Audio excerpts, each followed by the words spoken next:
Raider Nation, tonight's the countdown. Camp officially starts. 2 when it starts. Mendoza's still unsigned. The wide receivers room is still questionable. The defense has no more excuses. We have a major, most notorious announcement tonight. The mysterious host is here. He just moved to Vegas, and he's now officially part of the Most Notorious podcast every Tuesday night. So without further ado, let's start the show.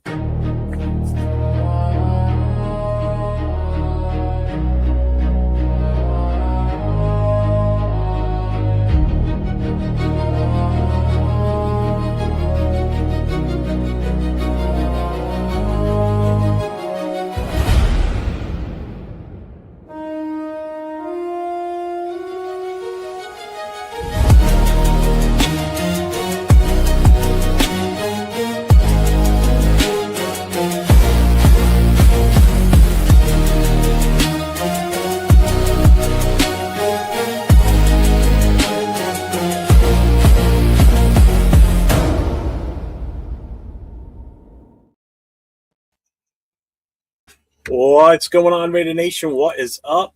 What is up? I am here. I'm 401 Raider Jeff, along with my guy Will next to me, Silver and Black Radio Podcast. At the end over there is Mr. Leo Chidolinus himself. What's up, gentlemen? What's up? What's up with the new intro? Is that how you introduce the show now? Well, just for tonight, because we've got a special start off to this tonight. So we're going to bring the mystery person out in a few moments. This motherfucker has here. So we're going back to the 4-person format that we started with over a year ago. So we've been running 3 for a little while. So now we're going to go back to 4. So we'll reveal that. But before we get rolling, make sure everybody hits that like, hits the subscribe, hits your notifications for all 3 channels, and make sure when the 4th guy comes on, you hit it for him too. Got it? Got it. All right. So we're going to talk Raiders camp countdown. Fernando Mendoza still not signed yet. Wide receiver rooms, the defensive expectations this year going into it. Keyron Crawford, Nakobe Dean in the breaking NFL news. There will be no supplemental draft this season. We're going to bring that up real quick too, which means Brendan Sorsby has to wait until the 2027 NFL draft. So that dropped today. So I had to add that in after the fact because I had already had everything done up. So I had to scratch that, rewrite, and add to it. So how you guys doing? Good. I was just laughing at the fact that the surprise guest is surprise, but it was announced on his page. Yeah. You weren't supposed to tag his page, man. Oh well, the cat's out of the bag, I guess. So without further ado, we're going to make a couple of switches. I spent some time making some new stuff, so we're going to switch to this background. Oh, I thought it was the papers you had in your hand. Oh, this was going Channel 5 We're going to go to this now, this new form layout. And we're going to add the 4th person in now. Boom. There he is. None other than Nate himself, Mr. LV Raider 10. Yes, sir. So what's up, everyone? What's up, everyone? What up, man? Hey, congratulations on your move to the wonderful city of Las Vegas. Thank you, sir. Appreciate that. Honestly, I do. We now finally have someone in Las Vegas. Yeah. Mm-hmm. That's right. Central. Chonal's over there like, what about me? Like, stop washing your fucking underwear. You always say every time you ask him to go do something in Vegas, he can never do it. So now you've got a guy that's there on the streets. Right. I did put a little something together to signify Nate's move and the whole Vegas theme. So we're gonna play that real quick. You ready? Oh, time to get It's about 20 seconds long. It's not. Here we go. There we go. Viva what up, Ryan? Oh. Vegas.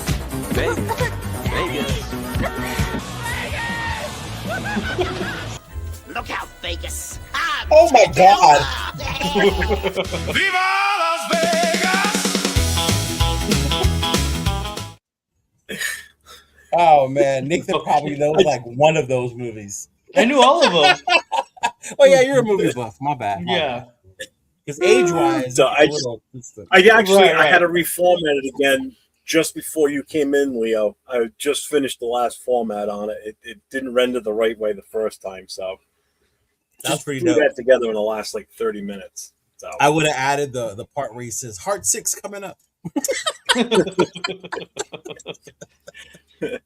Well, let's check in with the chat. Let's see who's here with us tonight. So we've got Raider Ryan in the house. We've got Raider Travis is here. Travis. Jack Mustafa's here. Who else we got? Brother Yaya's here. What's up, my guy? Rose Town's in the house.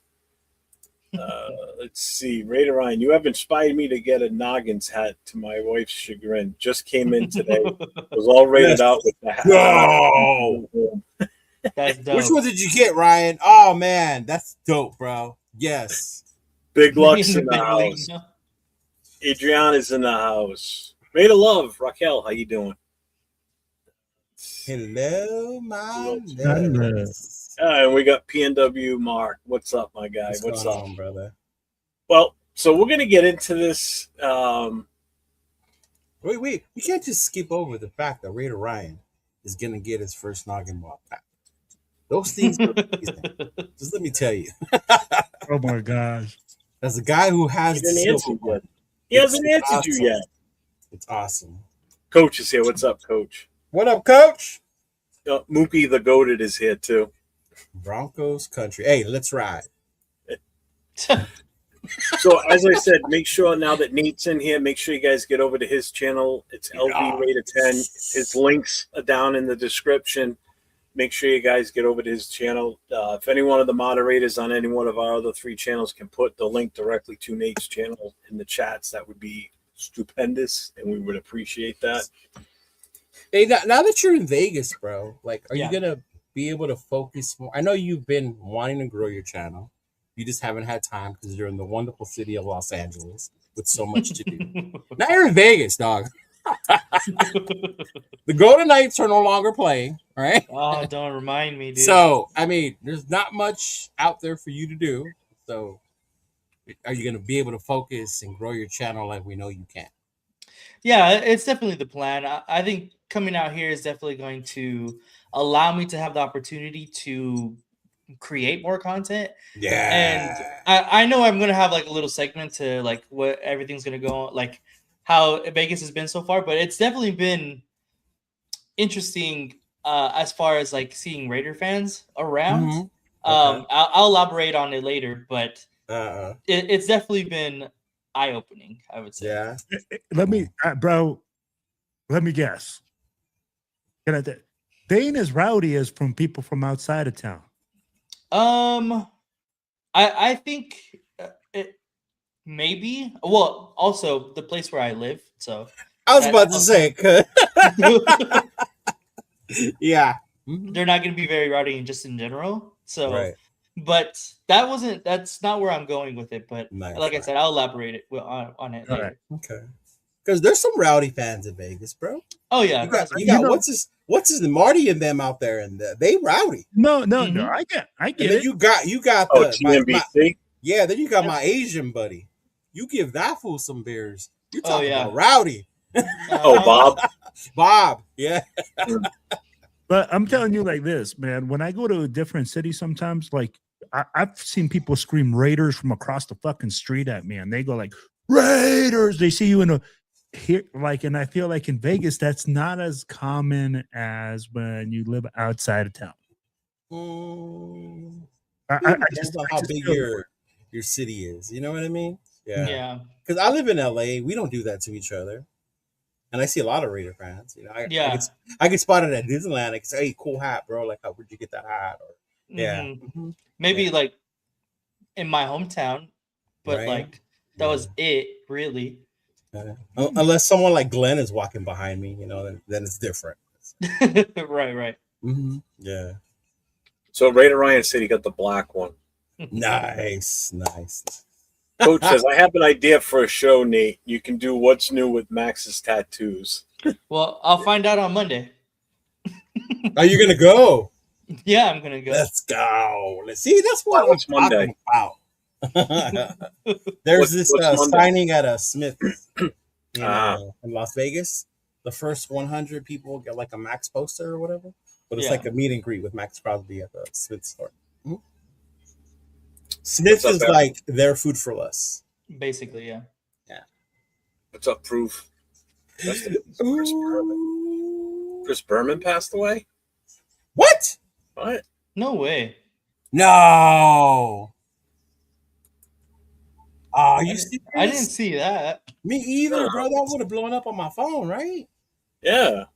Oh, man. R.I.P. to Chris Berman. Unless it's someone else he's talking about that I don't know about. Right? That's the dude who came up with the Raiders. Yeah. I don't see anything out there. I didn't see I don't see anything either. Nobody circles the wagon like the Buffalo Bills. Like, man, you had so many growing up as a kid. Like, that's why ESPN was cool. No, he was the reson I watched ESPN. Just to watch the highlights. Him and then highlights. Yeah. Oh man, whoop whoop. Oh man. And he was a stumbling, bumbling. So Ryan says, when I went to Vegas with my wife last year, I didn't have one Raiders fan scream Raiders. Maybe I'm just different. Even with the wife noticed there wasn't as many Raider fans that I thought would be. Yeah, I think it just depends because I've been at the Mandalay, just walking through the Mandalay, and people see me in the Raider jersey and they'll yell Raiders. That's because you're so fucking likable, Chido. That's why. They don't even know it's me. It's because I have a Raider jersey on. It's because you're famous, bro. Here we go. Famous. Man, that's crazy. Chris, man. I hope that's not true. I mean, he is up there in age, Jeff, when you think about it. Well, I just looked it up. I'm like, it doesn't say anything that he passed away. I don't see anything. Oh, wow. I think someone just said it to say it. Yeah? All right, to distract us away from the pool. Yeah. Don't be jealous, Will. Yeah, man. But anyway, welcome, Nathan. Welcome. We hope you enjoy being here. Yeah. Oh, I got some questions to ask. I got some questions to ask him. What surprised you the most about Vegas since you've been there? Honestly, like I didn't really expect for everybody to be so friendly.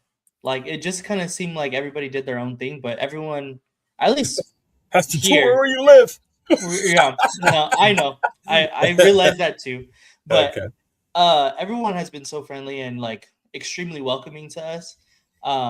Maybe it is a little bit about where I live, but I mean, just it's been like that the entire time we've been here. So I like to buy a lot of stuff on OfferUp.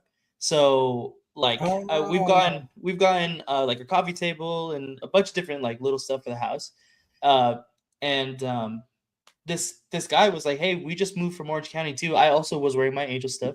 So that's probably was like a, but he said he just moved from Orange County to he was out in Sky Canyon, which is like North Vegas. And he was like, hey, like we have a bunch of stuff here. If you guys, want this, I'll just let you know if we're giving it away. He gave us a bunch of stuff for free. So like, it's not just exactly in the area that I live. It's been legit everywhere. So I was really surprised to see how like inviting everybody has been so far. That's dope, bro. That's dope. That's good to hear. Yeah. Shona had the same experience when he first moved down there. Yeah. Oh, that's dope. Mm-hmm. And he lived on the east side. So yeah. So for your channel, Nate, specifically, like your LV Raider 10 channel, not the shows that you do and everything, but for your specific channel for you, what do you think, or what are you forecasting for your future for your channel while you're there? Like, what's going to be your main focus? Pay. Yeah, I mean, my main focus, I would say, is getting more. Just being more available to going to like the games. Like being in LA, it was a little more difficult to attend games, but now having the proximity, I'm going to be able to go to essentially every single game. Maybe not attend like into the stadium, but to at least go talk to people out front of the stadium, go to all the tailgates, go to a bunch of different parties that they always have in Vegas. Like we were saying earlier, they always have random signings. Max Crosby's going to be on Monday. I would have had the opportunity to do that if I was still in LA. So it's just a bunch of things that comes with, you know, being in the proximity of the team that you're capable of doing, that I wasn't able to before, that I think I'm definitely going to be taking advantage of. Yeah, that's dope, man. Raider socialite. Yeah. For real. Just meet them so many times, the players are going to get sick of me. Hey, that's what's up, bro. I just added him to the ticker across the top. He wasn't on there, so he's now on there at the top. Yeah, that's dope because I see a lot of signings, meet and greets. You do watch parties down there. I know they do one at Twin Peaks when it's an away game. I've heard that's pretty dope. I think Sean and I went one time. Yeah, that's cool, bro. Yeah. I'll have to try and convince Callista. The Las Vegas Golden Knights made him move, bro. Yeah, definitely not. No, it's always been a goal of mine to come out here to Vegas, even before, the Raiders and stuff like that. So, I think mainly cost of living. That's the biggest one. Yeah, Rosetown. Nate's in Vegas. He's been there about a week and a half now. Less than that. It's been like 5 days. By the grace of God, too. Jesus Christ. Oh, yeah. Kid, did you want to divulge? Because Leo said something. He goes, oh, yeah, such and such. But he didn't tell me, like, specifics. Man. Oh, my God. Go ahead. You got a story? Tell it. So we rented a U-Haul trailer. We got the trailer in like the night before we were going to make the big move to put all of my stuff in. And then my girlfriend lived in San Diego. So we were going to take it down to San Diego and then head to Vegas. So we did that. We're on our way. We're in between like Baker and State Line. So we're middle of nowhere. Dude, we're in the middle of nowhere. We're like right there. Like we're like before you go any further, when Leo said that in the chat, but he didn't say specifics, I almost said, did the U-Haul break down? So I was going to be close, but go ahead, keep going. So we're like right there, like State Line's right there. It's like right where you start to get excited, like, all right, we're almost there. We're like an hour away, like an hour and a half away to being there. All of a sudden, the trailer, the trailer ball, like for the hitch, it breaks. The trailer is like swinging back and forth into the other lane. It's held down by the chains. Held down by the chains, yes. So it's tugging the ever living nuts out of the car. Yeah. And so I'm so scared. Like I'm driving, I'm like, oh fuck, just like trying to slow it down, like just trying to stop it. Luckily, I was able to without the trailer hitting the back of the car. Without any damage to the car, without any damage to the trailer. Look at you, Vin Diesel. Okay. Holy shit. I don't know how that happened. I have no idea how that happened. What kind of car was it? Over here. It was a Nissan Pathfinder. Oh, okay. So it wasn't like anything, like it wasn't like no big truck or anything that was able to handle it. It was like, but it wasn't like you were pulling it with a Yugo either. I mean, you were pulling it with something that should have been able to handle it. He said a Yugo. Right. Yeah, not towed it with a Miata. That Yugo would have went like Miata. I've seen people do that though with like a Honda Civic trying to pull that. Like, oh Lord, yeah, dude. Did you not lock? Yeah, Travis, good question. Did you not lock the latch on the ball? The ball broke. It broke. Broke right off. Yeah. So it broke. Wait, what do you mean? Yeah. How did the ball hitch? So there's different kinds of hitches that you can get. You can get one where you just put the fucking ball into the hitch itself. My dad got the ball from, I don't know where he got it from, to be honest, but it wasn't rated. Sounds like the dollar store. It wasn't, the weight wasn't rated for what we were pulling, so it broke. It broke the screw. This is my guess because obviously we couldn't find the ball, but it broke the screw. That was right? Exactly. I went through someone's windshield and they're they're probably like, what the fuck was that? So it broke, and basically what we had to do was we pulled off to the side, we unhitched the trailer, and we had to double back to Baker, go to AutoZone, and get the ball. You double back to Baker? Yeah, we had to drive 30 minutes out of the way. Wow. You're lucky nobody came and took the trailer. In 30 minutes? I know. Yeah, and that part there's people want to do that. If anything, 30 minutes back and then 30 minutes that's a back big again. hustle if you're pulling over there to steal somebody's trailer that they just broke Yeah, down. but you'll see, Jeff, when you do that drive, it's like there's nothing there. Yeah. Shit, man, if you would have been going 95 south through New York City in the Bronx Way Expressway, if you would have stopped there with that trailer, second you would have drove away, that trailer would have been gone. It would have been gone like that. Bang. Hey, Travis, People would have scooped that thing up in a second. He has the right size balls, man. Just because he looks Asian, leave him alone. Yeah. Well, hey, you know what? It's a good thing you had the safety chains on it, because if you didn't, that trailer would have passed you. You would have been driving along, and the trailer would have gone woo, right by you. The car would have felt much lighter for no reason. Yeah, what's going on? Pulling this trailer good. Oh man! So that was definitely an experience, but I probably had to deal with it. Yeah, that's crazy. But glad you guys are safe. Wild. Yeah, thank God. Was your girlfriend in the car with you when it happened? Yeah, she was. And then freaking out. My brother was asleep, and he woke up. He woke up mid, like the trailer was whipping back and forth. He's like, "Dick, stop! What the fuck you think I'm trying to do?" Like no shit, Sherlock. Oh man. But yeah, I'm glad you made it. But it was crazy, yeah. And so my TV broke, both of my monitors broke. In the trailer? Yeah, and because it was whipping so violently back and forth. My desk right here, it has like chips everywhere. A dresser that we had has chips everywhere. So it's not. No, it wasn't like so bad, but it was bad, my bro. monitors and my TV. I was like, fuck. So yeah. Oh, his wife died. Okay, sir. Thank you. Appreciate it. I mean, that's still sad, but yeah. Yeah. Yeah, no worries. Yeah, that was my thing when you told me. I was like, you're lucky that didn't flip. No, honestly, because I seen it and it was like going like this, like about to, and I was like, just trying to control it. She died in 2017. So that wasn't even recent. Yeah.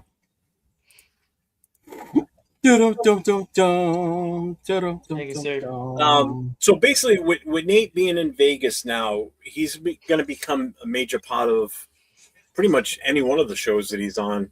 You know, he's on with Leo and I on 2 shows now, tonight and Wednesday nights. And then Nate and I still have our show on Thursday night too. It's, you know, those 2 shows have been on hiatus. So Nate will bring a whole new insight to these shows because he's there. He's got easier access to what's going on, you know, be able to go to more of the practices when they're open, not having to make special trips because you live right the hell there.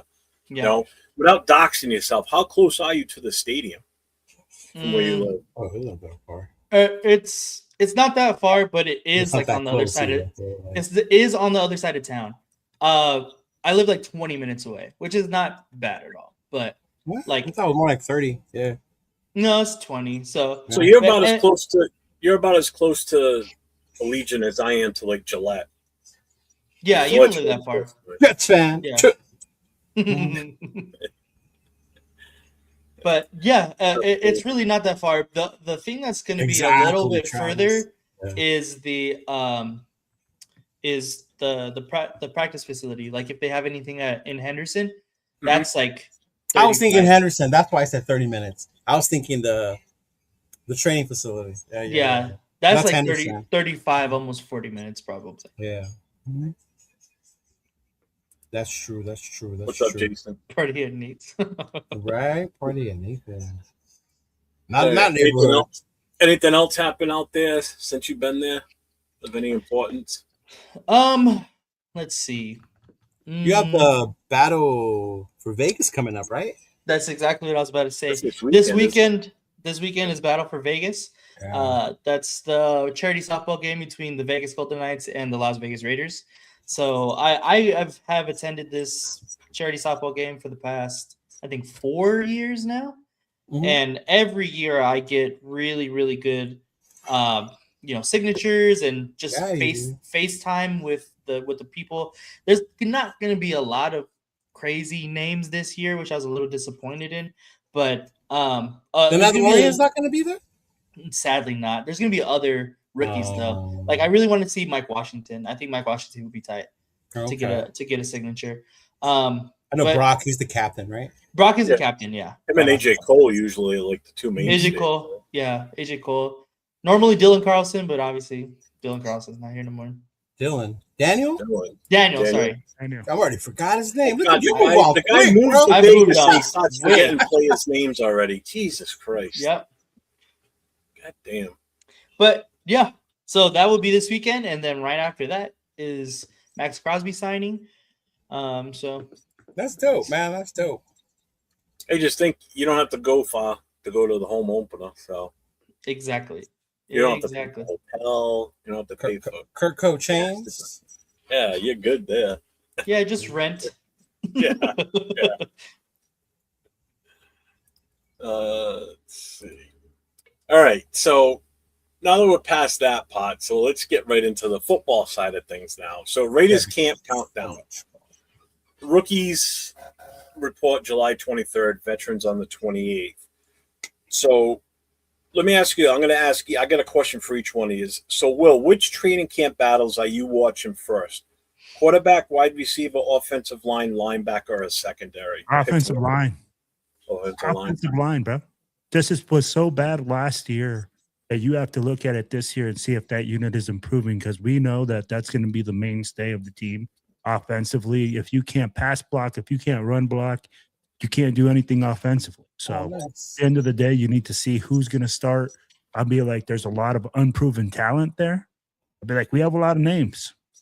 So just got to see how they work together, and think we got the right coach to do it with the offensive line coach. We got like over 90 names, right? For the offensive line? No, I don't know. What'd you say? I couldn't even hear what you just said. He said for the offensive line, he said we have over 90 names. I wasn't talking to you, Doc. My bad. I was like, wait, what? I was like, what is he talking about? I was like, what? You know what? I'm gonna, Leo, if you have to pick one of those position groups, which one do you think? You watch. I think it's one you're not even talking about. I think the one I'm watching for is the content creators, because we all like to fight about who's doing the best out there in shorts and t-shirts. So that's the battle I'm looking forward to. But no. All seriousness, I think it starts in the trenches, O-line and D-line.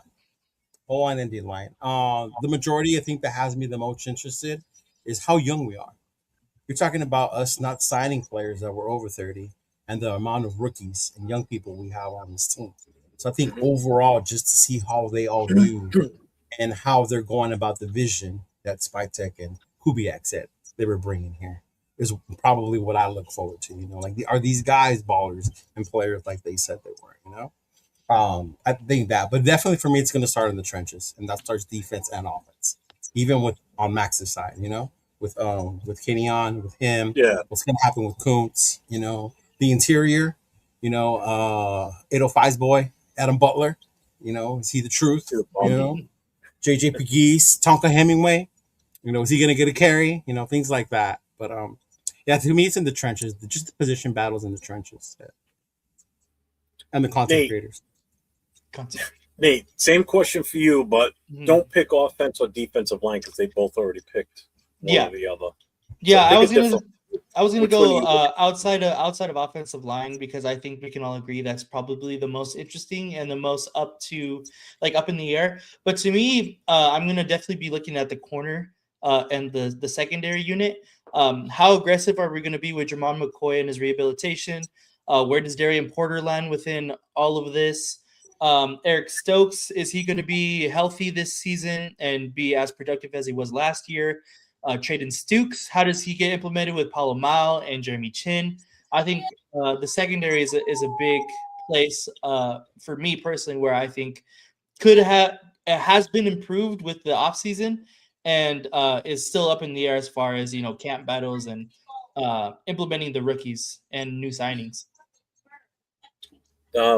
For me, I'm looking at the linebackers because I think that's definitely one of our weaker positions on the defense, especially because outside of Walker and Dean, what's our true depth after those two? We didn't do enough to bring in the linebackers, I feel. So my biggest concern is the linebacker room. We definitely beefed up the defense overall. It looks like on paper, especially the secondary. There's a lot of guys in that secondary right now vying for positions. So you're right with that as far as that battle. But I think the linebacker one, like who's going to be the backups to these two guys that we can count on to come in, because we're already looking at one that's got injury issues now. You haven't heard much of him. He hasn't been at any of the OTAs or the mini camps. So, what's his availability? I think that's one of our blaring weaknesses right now. Leo, I'm going to start with you on this one. What player has the most to gain when camp starts? To gain? Mm-hmm. I'm hoping, because I'm trying to stay positive. I think the player that probably has the most to gain is going to be Jack Bech, because there's something out on him right now. And then once the pads come on, that's when he can be more physical, right? So maybe that's where he can silence some of the hate or the criticism that's been floating around out there, as far as especially because everyone questions the wide receiver. All the Leos. Yeah. All the Leos out there. All the Leos in the world. Mm-hmm. Yeah. But I would say Jack Bech has the most to gain from it. Yeah. Because I don't plan on seeing too much of Genty or having like ooh and awing over Kirko or Bowers, because those are stars. You know what they are. It's mainly the other people. Yeah. Nate, who do you think? As I'm looking at the depth chart right here, it's hard to not say somebody on the offensive line. But I am gonna go with Hemingway and Pegues. The reason why I'm saying those two guys is because Leo had mentioned also like the defensive side of the line is also kind of up in the air, and it's really a spot for somebody to take. Like we're expecting Laolu to be there, and then obviously Butler is going to be there. So can our rookies from last season step up? And Hemingway in specific had a pretty decent limited time when he got in there. So I'm expecting a pretty decent camp out of Hemingway and Pegues. Those are two guys I'm definitely going to be keeping my eye on. Well, I'm going to go with JPJ.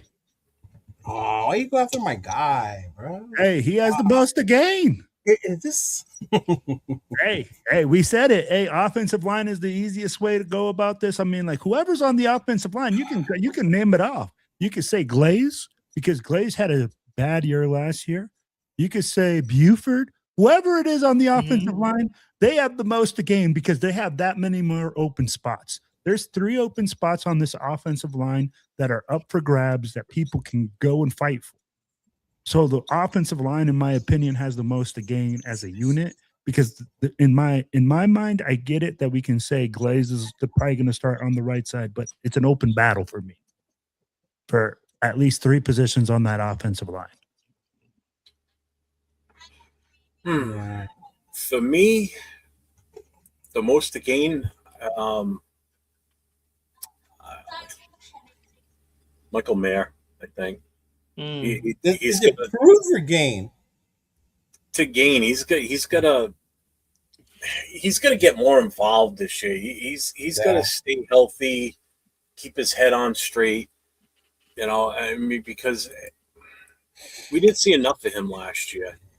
He missed a portion of the season. Just because you got to remember, he's a 2nd round pick. And he still hasn't even lived up to his fullest potential yet as a 2nd round pick. We're giving to get him too. We're giving shit about Genty being a 1st round pick, but at least Genty was able to produce something last year. Michael Mayer is a 2nd rounder in his 4th year. It's time for him to step up. He's got to gain stuff here. He's got to gain and earn that spot now. Is there anybody that's going to take over his position? I don't think so, but no. I think the number 2 tight end by default, just because of the lack of talent at tight end. And his talent, because he does have the talent. Yeah. No, he does have talent, but it's like I don't know. He went to Notre Dame. That's why no. See, if he would have gone to USC, he would have been a starter. He would have started over Brock, right? Exactly. Exactly. Dude couldn't even tell you who USC's tight ends were the last 3 years. Who, me? You. No, of course not. Yeah. Didn't give two shits. All right, was drafted question. With JPJ? He wasn't drafted with JPJ. No, he was the year before. Yeah, Big Mike was the year before. Big Mike was the year of Tyree. It was Mike and then Bowers. We went back-to-back tight ends. Yeah. Mm-hmm. Well, we got what we thought was the best tight end in Michael Mayer's draft with him. And then the following year, we follow up with Brock Bowers. It's that draft class to me that's their time to do something. And that's Michael Mayer and Trey Tucker. Those are the only ones left from that this one, is right? their fourth year. Because everybody else from that draft class is gone, right? Yep. I think so, too. Yeah, I think everybody else from that draft class is gone. That's crazy.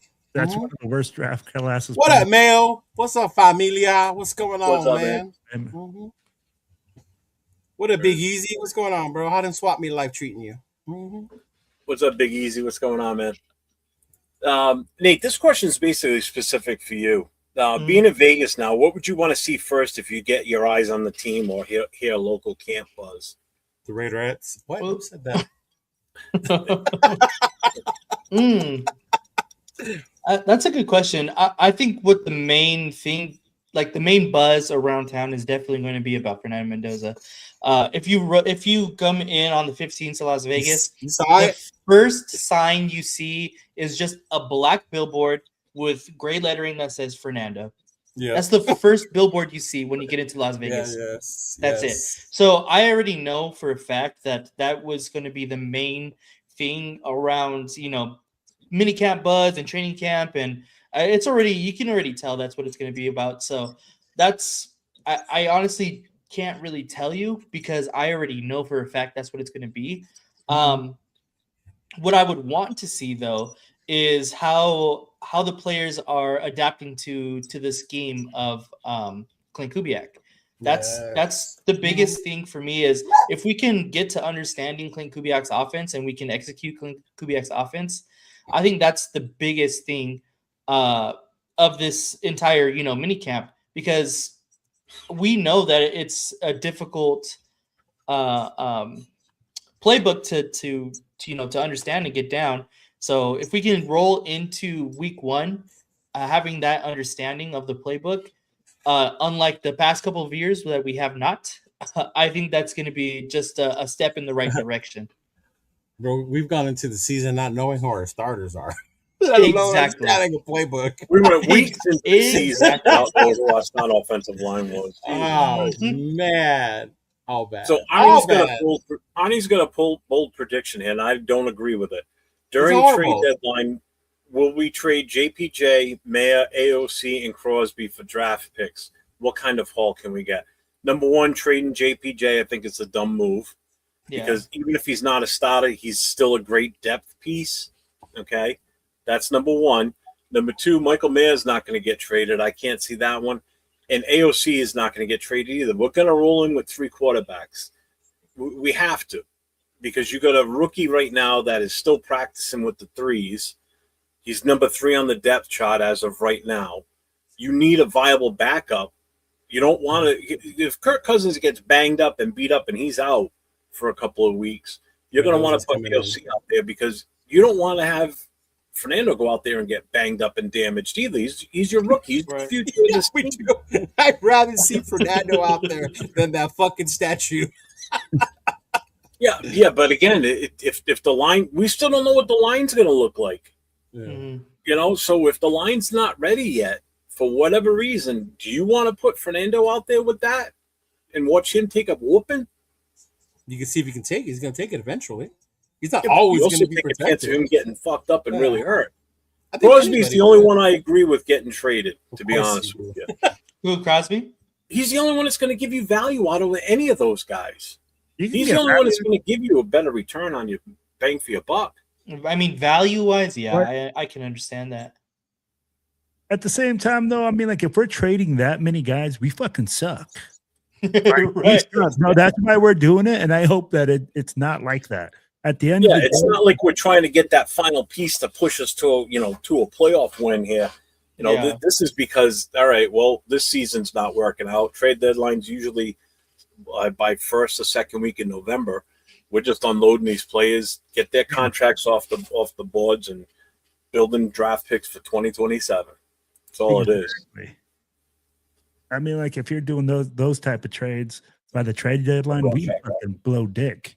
I'd be like, straight up, we just suck ass. So now, I'm like, Artie, I don't think we're going to be that bad. That's a fucking fire sale. Yeah.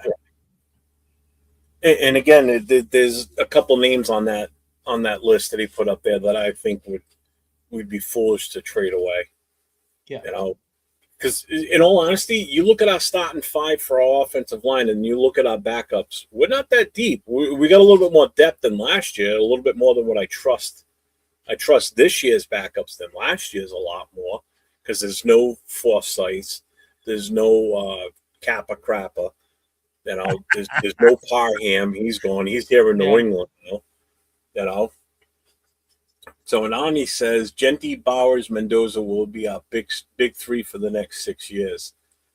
I'll tell you right now with Bowers, if we're not winning and it's still going to take us longer, you're going to see him want out. How long is he going to stick around for?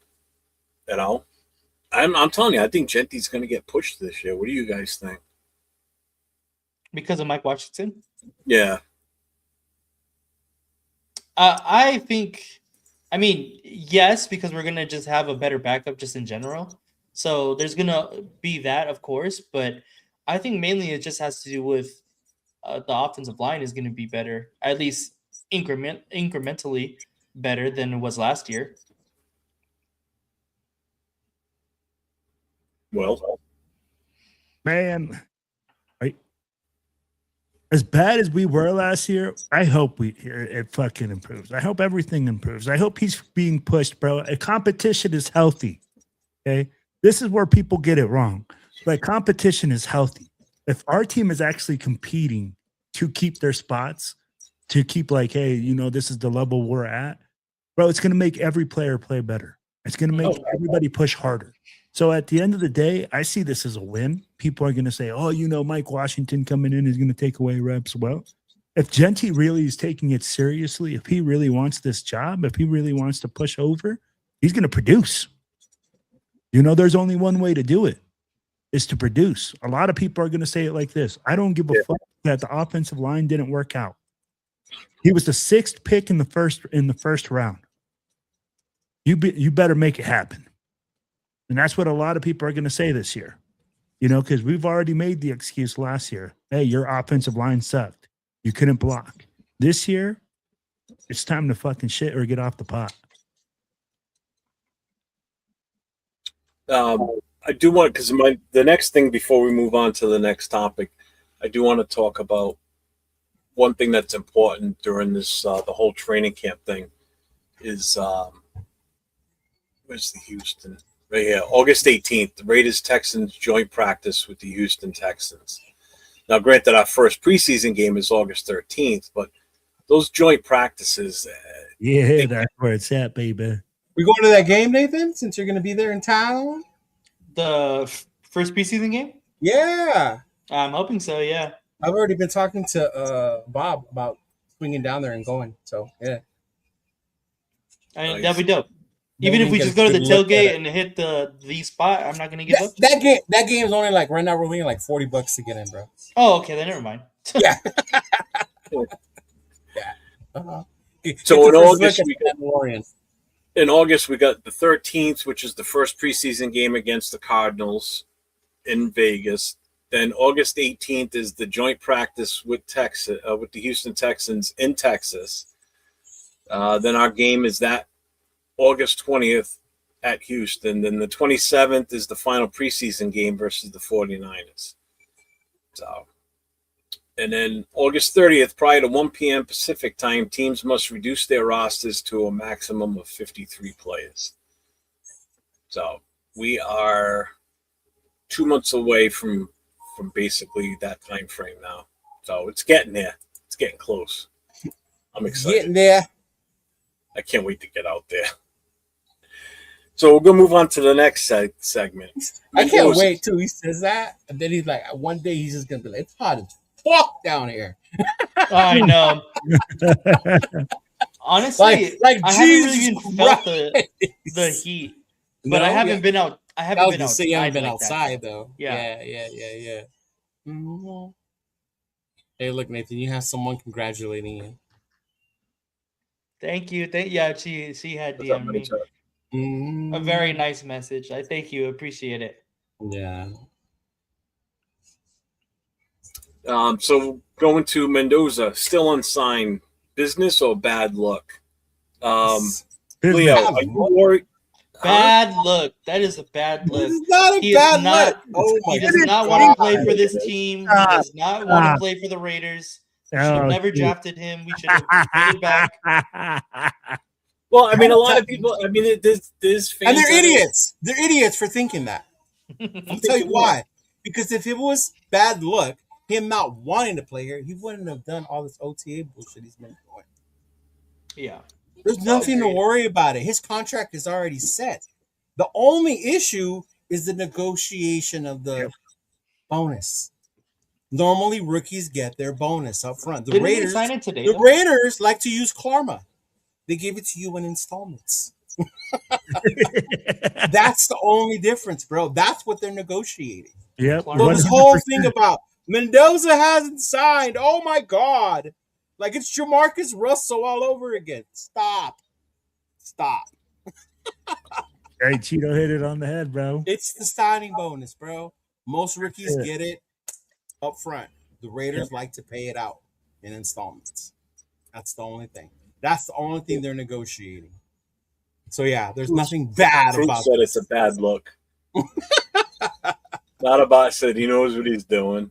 And I think it's like $38 million or something like that, isn't it, Cheetah? I think I heard some broad numbers of like $53 million, like guaranteed, and then 38. His contract? Yeah. So the way the rookie ones, because of all the bullshit with the other quarterbacks, all the bullshit they did, Sam Bradford, Jamarcus Russell. So now it's like his contract's about $57 million, right? Yeah. And his signing bonus is about $38 million. 38. Yeah. Mm-hmm. So it's either the Raiders give him the $38 million up front, or how they've been doing it. Genti, I think, only got like 10 up front last time, and then the rest was paid like in installments. Yeah, so the Raiders typically stagger bonus payouts, paying 77%, and then followed by a 12% in mid-September, and then 10% in October. Yeah. That's how the Raiders. Raiders Now, if they normally refuse do to give him the bonus up front, which is what he wants, how long does he stretch this out for? Because if he's under contract, he can't play. Yeah. He can't even be on the field. I think we're worrying about, like, if you're talking about how long can he stretch it out, right? I think we're going like we can't really predict that. If training camp starts and he still hasn't signed, in order for him to be on the field, he has to sign a waiver. Because if he's not under contract, then he's not protected if he gets injured. Right? So if he doesn't sign it by then, and he still wants to be on the field, because guys, I like to be with my teammates and stuff. You know how he is, right? He would have to sign a waiver to go on the field in order to do that. Yeah, but I don't see that being an issue. Not with him. Yeah, he's a business guy, just trying to figure out the numbers, how that's going to work. Yeah. Yep. Shout out to he's not taking endorsements either. So this is his money. This is what's going to be his money. Oh, that's his dumbass reason for not. I don't think it's dumb if you think about it, though. Of course it is. Why would you not take advantage of it? Because he just came from NIL where he made like $20 million. They don't need to do that anymore. $38 million bonus being signed. Who said he's bitching? Yeah, but why not sign it then? I will still have my lawyers and my business people look at it and not just be like, you know what, Mark, you ain't gonna fuck me over. I got you. Fuck that. I trust Mark. Right? No, I'm still gonna have my people look over it before I sign it. Shut up and sign it, right, Jeff? Shut up and sign the goddamn thing. Seriously. Oh Lord. All right, get off my lawn. Just sign a contract. Well, Just sign it. No, be happy you're getting be happy you're going to get the 38 million, whether it's paid all in one shot. That mentality, huh? Just be happy you're there. You didn't work hard to get it. Just be happy he gave it to you. You didn't do nothing. You said you didn't work hard. I mean, you're not wrong. So right, you didn't do nothing to deserve that money. He had the ball up quite a lot. Like, come on, dude. Turn to the left, hand ball off. Turn to the right. Wow. Oh, shuttle pass. Yeah. Yay. Yeah. Salute to Rafa with the $2.68 odd amount. $2.68 super chat. Thank you, my brother. I think that's to your channel, Leo. That was on you. Okay, awesome. Thank you. Yeah. Oh, he just had his he did his broadcast in Spanish the other day when he was doing the World Cup. That was pretty dope. Oh, that's dope. Yeah, to me, football makes more sense in Spanish to me. Yeah. Fuck Alexi Lawless. Shout out to Zlatan. Mendoza will start how many games out of 17? That is fucking hilarious, bro. I think it's gonna be Kirk Cousins all the way through. I don't see Mendoza. I think it depends on how many wins we have. If we're by the bye week and we're like 3-4 wins, I think then they start to get the push for. I think it also depends on how well he's developed too. You still don't. Well, how can you tell if he's developed if he's not on the field? Yeah. That's why it's just. There've been a lot of smart backup QBs that are awesome at the clipboard and the boardroom, but once they get on that field, it's like, yeah. No, I don't think he has any endorsements. He does. I'm pretty sure from like his NIL. Yeah, but it's probably it's probably still stuff from college. Right? Nothing new. He has Fanatics. I know he has Fanatics. He has Fanatics for sure. That's all you fucking need then. Because they made this big old deal about one card that had one first autograph. Yeah. He bought one pack with one card just to try and get it. Yeah. That's insane. That is insane how much he made off of that, bro. Yeah. So, I'm going to go ahead. What? Oh, I was going to just say a little off tangent, but me and my girlfriend bought the Panini pack of the World Cup, the book where you get pull stickers. You the sticker book? Yeah. I saw we got Leo Messi on the first pull. Our first pack, we got Leo Messi. That is awesome. That was so sick. Okay, go ahead. Sorry. Leo's the best, bro. Did you open it? What? You opened up the book and took, was it sealed? No, so you don't remember these when we were kids, Jack? Yeah. You buy the packs of stickers and you put them in there based on the numbers. Yeah. So you actually peeled them off and put them down? Yeah, you peel them off of the thing and you put them in your book. You put it in your book. Uh-huh. You just ruined it.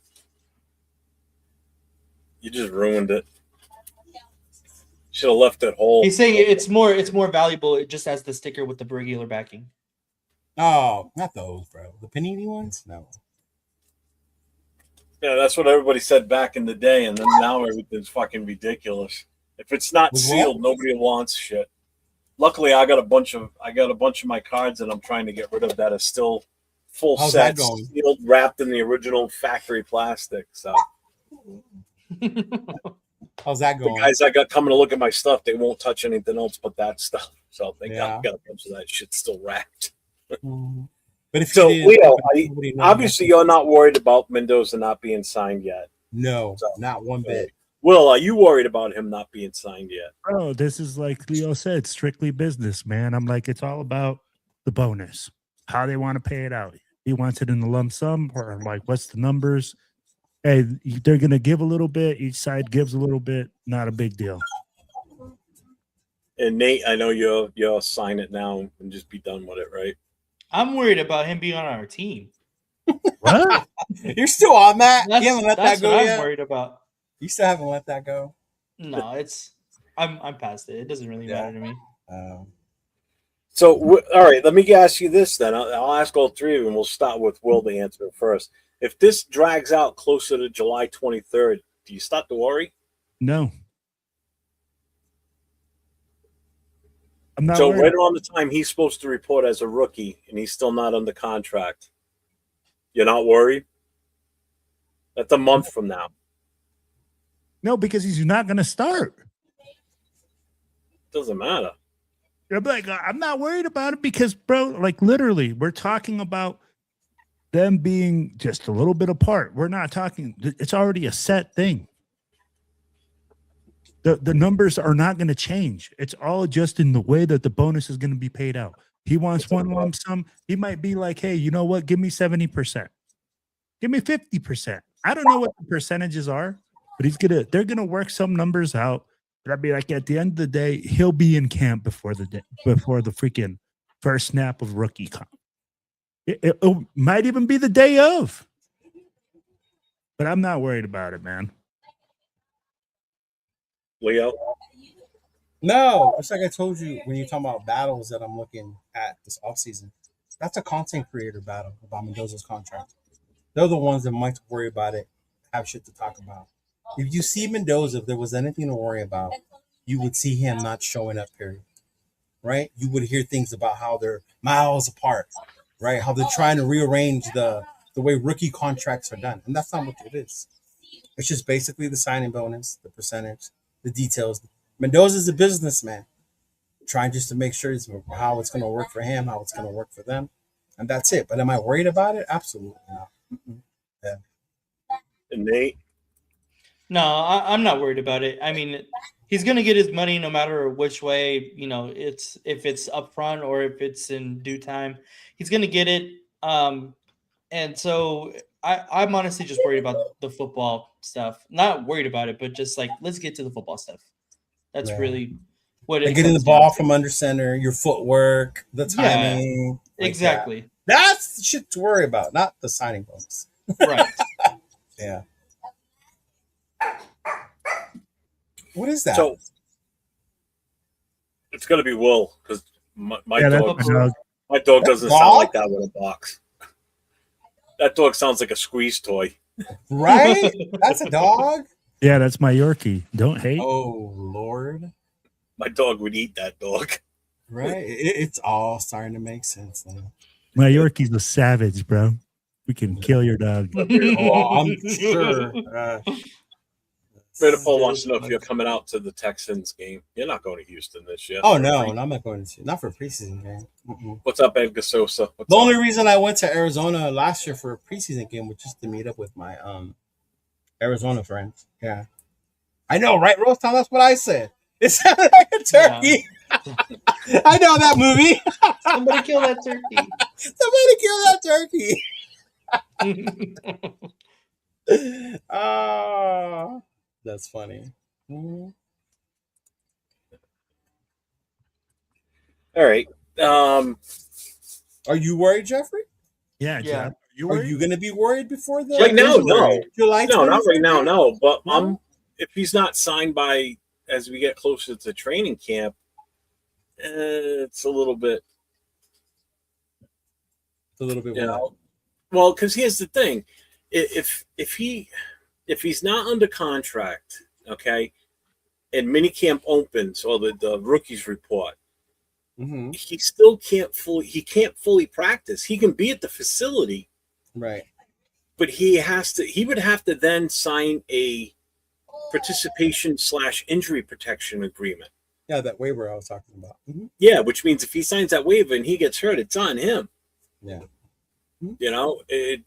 So he would have to sign that. In other words, if he doesn't sign that, he ain't getting on the field and participating in anything. So he's going to lose time. That's the problem.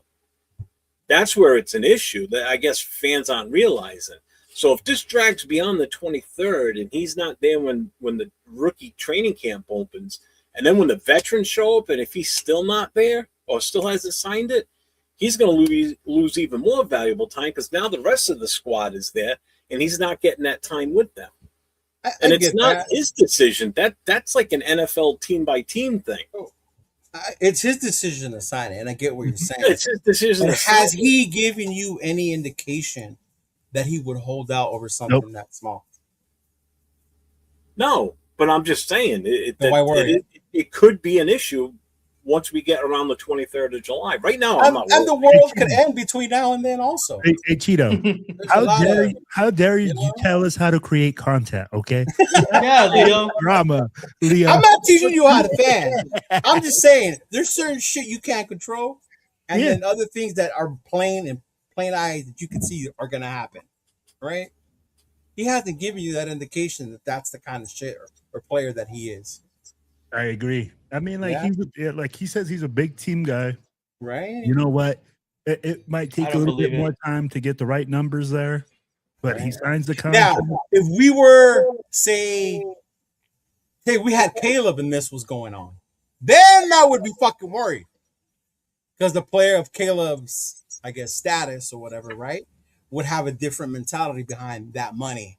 Caleb would have signed the day he got drafted, okay? Shut the fuck up. Remember his dad wanted part of the team and all this other bullshit. Oh, that's right. I forgot about that one. Remember? That's why Travis, I'll let you know when he starts dropping it because I haven't heard it. Yeah.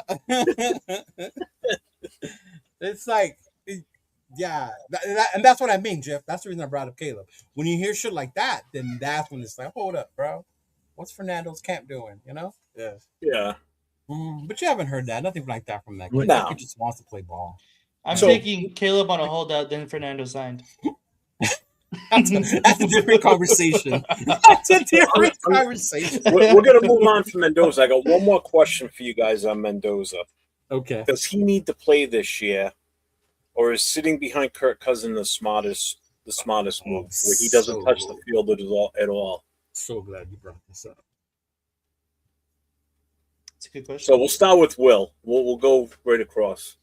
I'm gonna say it like this: if he doesn't play, that means that fucking Kirk Cousins is killing it this season. That means that he's going out there and putting in work. And I'm like, yo, at the end of the day, I'll be a happy camper because we're fucking winning. I'm like, and that's gonna be a big change of culture, right?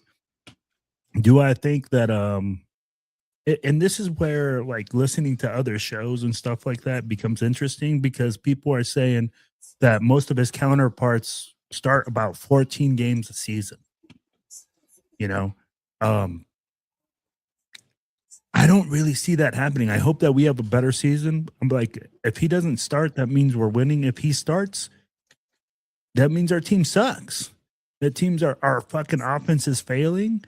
So I'd be like, and we're going to look at him to come be the savior. But you're not answering the question. Does he need to play this year, or is sitting behind Kirk Cousins the smart move? I think sitting behind Kirk Cousins the smart move if we're winning. All right. Leo? I think it's a personal philosophy. As a fan, I want to see him out there and see what he can do.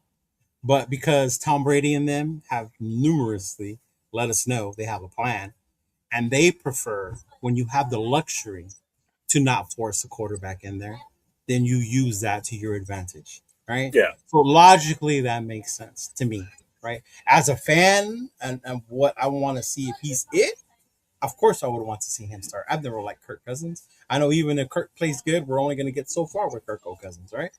But at the same time, it's like, I do want to see the kid, but because greater minds are out there leading the team, like Tom Brady, Kubiak, Joku, all them, and if they feel that the best thing for him right now is to sit back and learn this offense, then I'm with it as well. But the fan in me, that's why I'm going to the preseason game in Arizona. I want to see this kid on the field. Yeah. I want to see this motherfucker on the field. And that's probably, in my mind, the only time I'm going to get to see him early in the season, barring any injury. Probably. Yeah. Mm-hmm. Nate? Yeah, I think it's in his best interest to sit this year. Kind of like Leo was saying, they have already said that they want him to sit this year. And if we do see him in regular season action, I think it's going to be maybe the last 2 weeks, just to get real NFL regular season experience. Right. And even if Kirk Cousins isn't balling out and we're getting wins after wins after wins, I still don't see any, unless it's like 0 and like 12 to that point, then we'll probably see him. But even if it gets to that, I think it would still be hard to take Kirk Cousins out. You know, fan pressure will be there, but I think as an organization, they don't really feel the internal pressure of putting your number one draft pick out there. Mainly because, like Leo was saying, they have a plan internally. They have a timeline that they want to meet. And I think they're going to stick to it because I believe now they feel comfortable with this regime, the coaching staff, the leadership now that's established. with their plan that they have, set out for the future. So I do think we don't really see much of Mendoza, no matter how the season goes. But yeah, that's kind of it. Yeah, and I think who was it that said it? Right here, and this was what I was going to say when it got to me. True. I I don't want to put him out there with this offensive line right now until we know for sure that they are gelled as a unit. So I'm with Kirk Cousins starting as long as he has to, and even if Kirk isn't cutting it right now, just put AOC out there. Let this kid sit. Let this kid fully get acclimated.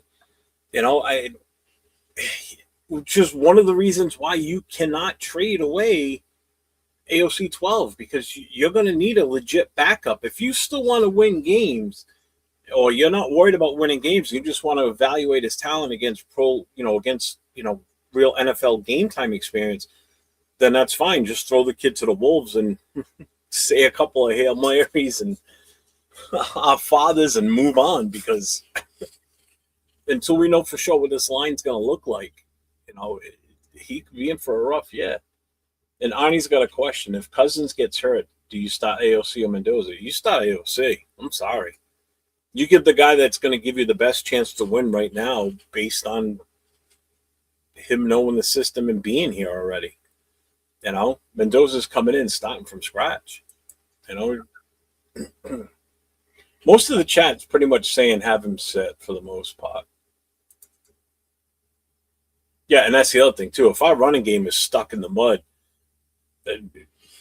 teams are just going to key off on the quarterbacks, and they're just going to kill them, Yeah. Yeah, see, I'm not. I agree with AOC, Maya, JPJ, Crosby. I'm sorry, he's just not. He's not worth the money. It's totally not worth the money. All right, so we're going to move on to the next one. Let me see. He's getting a little commercial for my taste. Let's see. AOC knows it. Not necessarily the system, but the players and everything. He's been in the league going on 4 years. He's got NFL experience. Mendoza has none. He's got 0 right now. So that's kind of what I meant by that. Knows the system. Shut up, Jason. Yeah, he doesn't know the system. I'm like, nobody knows the system.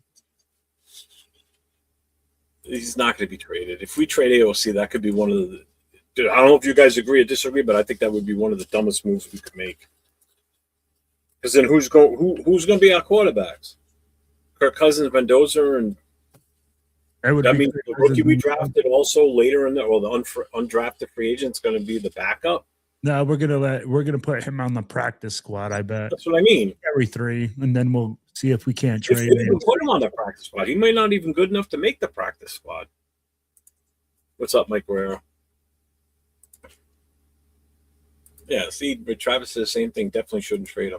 All right, we're gonna move on to the next subject, or the next topic. Wide receiver room. This might be kind of the topic where I think fan bases are going to, they're already split, obviously, on Mendoza and running backs and whatever. But I think wide receiver, is definitely one of our weaker positions. There's no two ways about it. Some fans want a proven veteran wide receiver 1, and some fans want the Raiders to just let the young guys cook, let them play.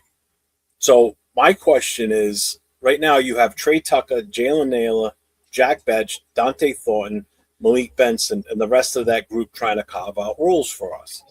So the question is whether that is enough, especially if you're trying to help either Kirk Cousins or Fernando. So, Will, I'm going to ask you first. Do the Raiders need to add a veteran wide receiver 1 before camp, yes or no? Wow. So I'll say it like this. It depends on the veteran. Listening today, I heard the name DeAndre Hopkins dropped. A D-Hop? I would love a D-Hop. I'd be like, I think a DeAndre Hopkins would be fantastic. Now, if you're talking Stephon Diggs and his 15 baby mamas, nah, we don't need none of that action. You know, we need somebody that's going to come in He's here. not the one with all the kids, though, Diggs. Huh? Diggs isn't the one with all the kids. Tyreek. Maybe mama drama. Mama drama. Never mind. That's Tyreek. He's Cardi B. Yeah. Yeah. I'd be like, you got too many. D-Hop, for me, I think is a great move. Solid older guy like that. And I think he's going to come in at a decent price. Now, it depends on the personality. And that's going to be big time. But so are you a yes or a no? Or are you I don't know. I don't think we need to bring in a big name. But I'd be like, if you bring in DeAndre Hopkins, am I going to be mad? Fuck no. Like, it's D-Hop, bro. He's legit. Isn't he collected Social Security already? Almost, bro. D-Hop was Deshaun Watson's. Yeah.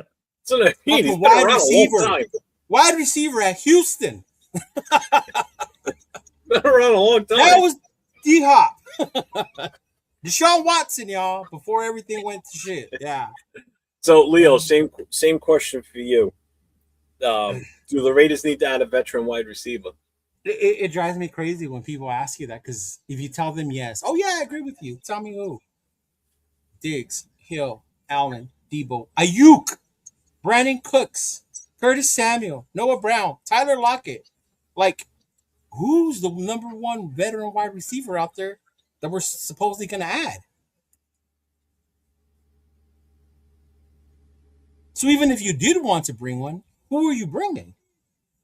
Right? Who are you bringing at this point? And out of all that names, to your point, the only one that makes sense is D-Hop. But even D-Hop is not a number one wide receiver at this point in his career. Not anymore. Not anymore. And if anything, he had the chance to prove that when he was with Mahomes. When he was with Mahomes, I thought he was going to light it up with Mahomes. He was invisible. Yeah. I remember trying to trade for him in fantasy. Like, this dude's about to go buck wild. Right? He didn't do shit. Yeah, so, I mean, and the way this offense is going to be figured, I think at this point right now, it's more of a luxury than a need, because you have Jensen, because you have Brock Bowers. You know, those are your primary weapons on the offense. Anything else after that is just additional, supporting cast. Right? And everybody bitched about it last year. You don't know what you have in the rookies because they never got a chance, because we brought in Lockett, right?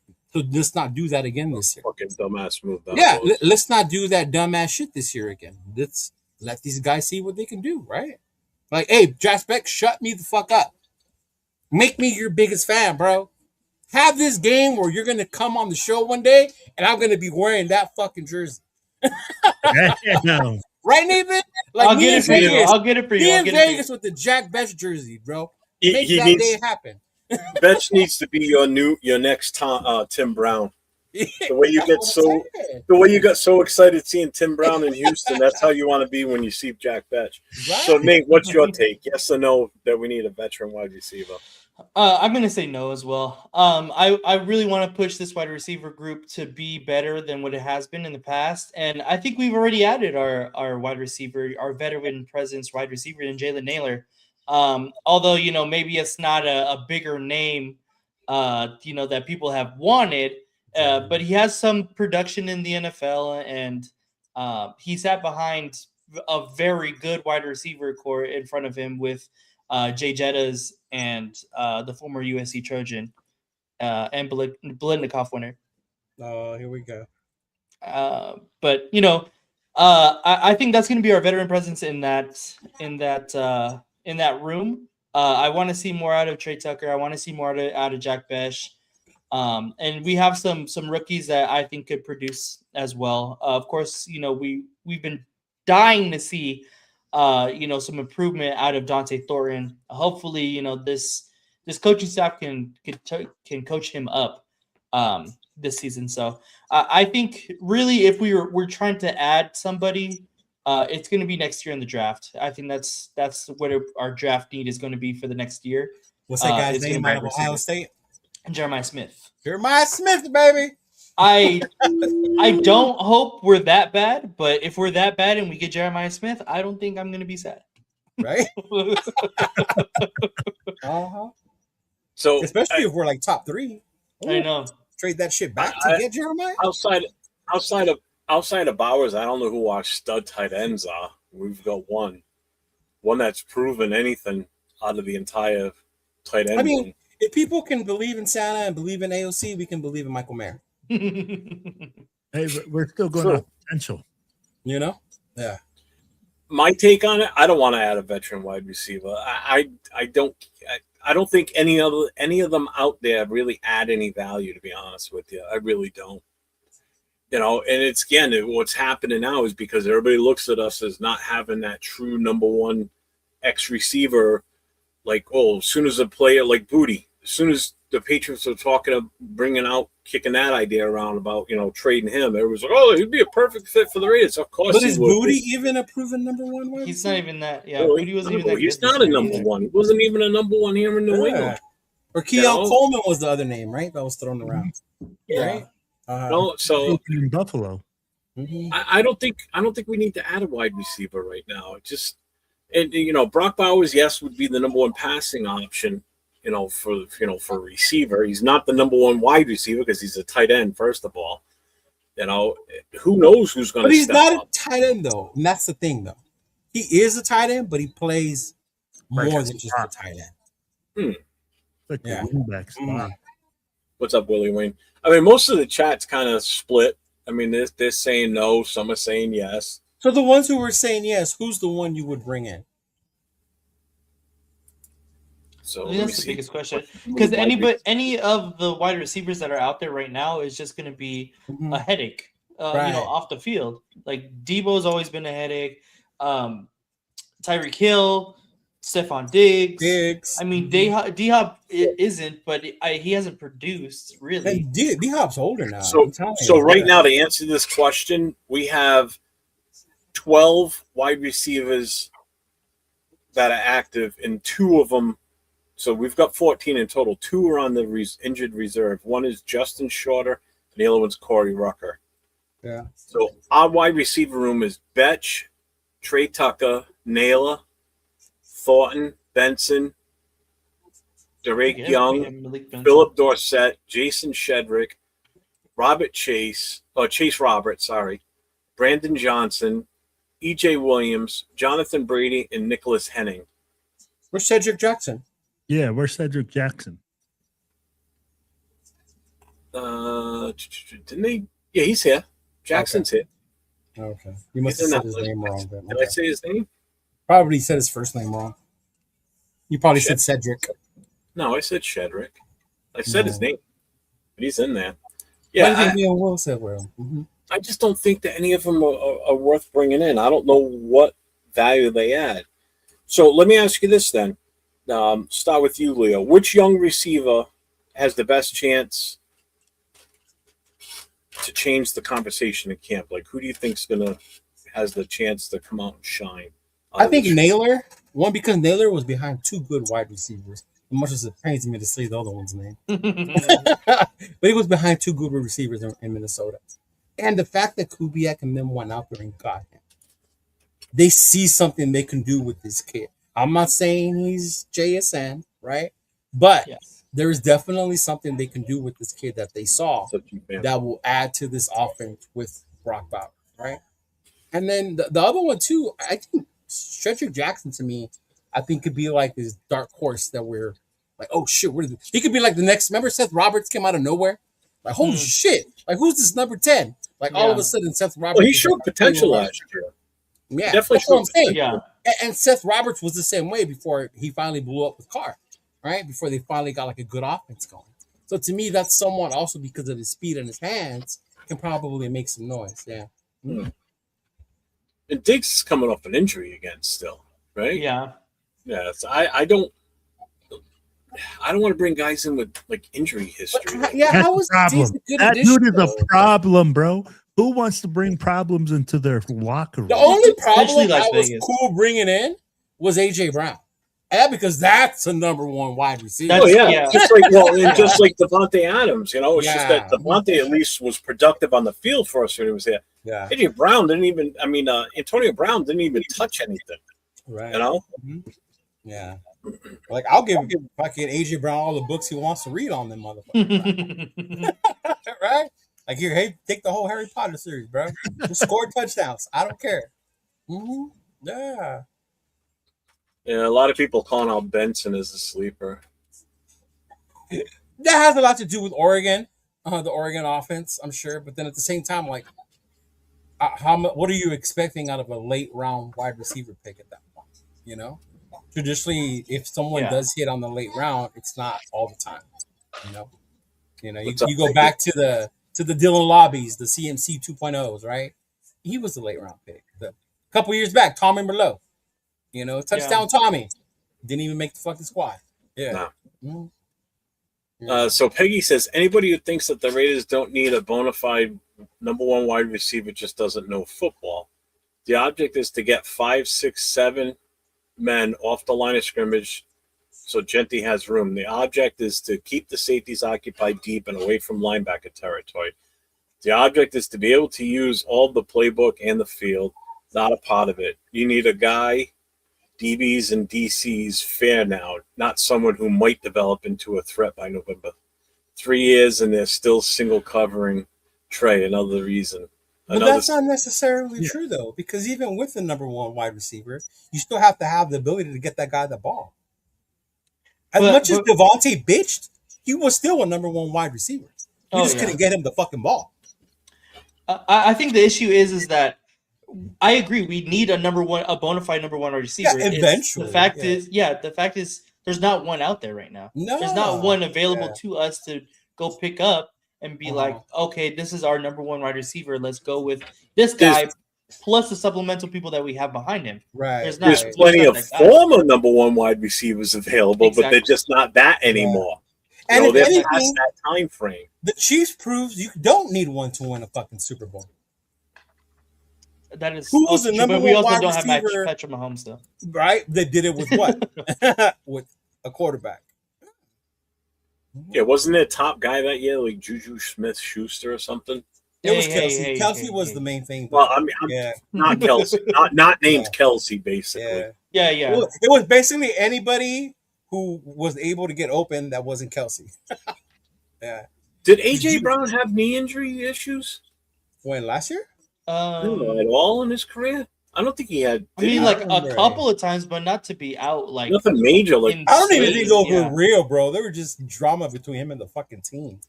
Well, yeah, he did not like being there. You saw how happy he was when he got out of there. See, GPM says you bring in Diggs. He played with Cousins in Minnesota alongside assistant head coach Kubiak and QB coach Klin. I can see. He already knows the Kubiak system in 2019. Yeah, I know. But it's just even Kirk said it though. That Kubiak system he knew back then is not the Kubiak system now. It's different. Yeah, he keeps changing it, adapting. Right. So this notion that it's the same system because he played before does not mean he's going to be able to do it again this year. Well, it changes based on the talent that he's got on whatever team he's with too. And does Diggs seem to you as the football player that's going to come in here and focus on learning a new system? Nope. Oh yeah. Or is he just still playing based on his talent alone?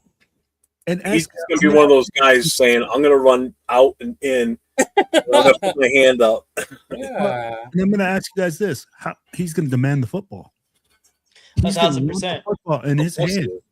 I'd be like, there's only one football to go around. So, yeah. So that's going to And that leads to drama as the season goes on if he's not getting the touches. Mm-hmm.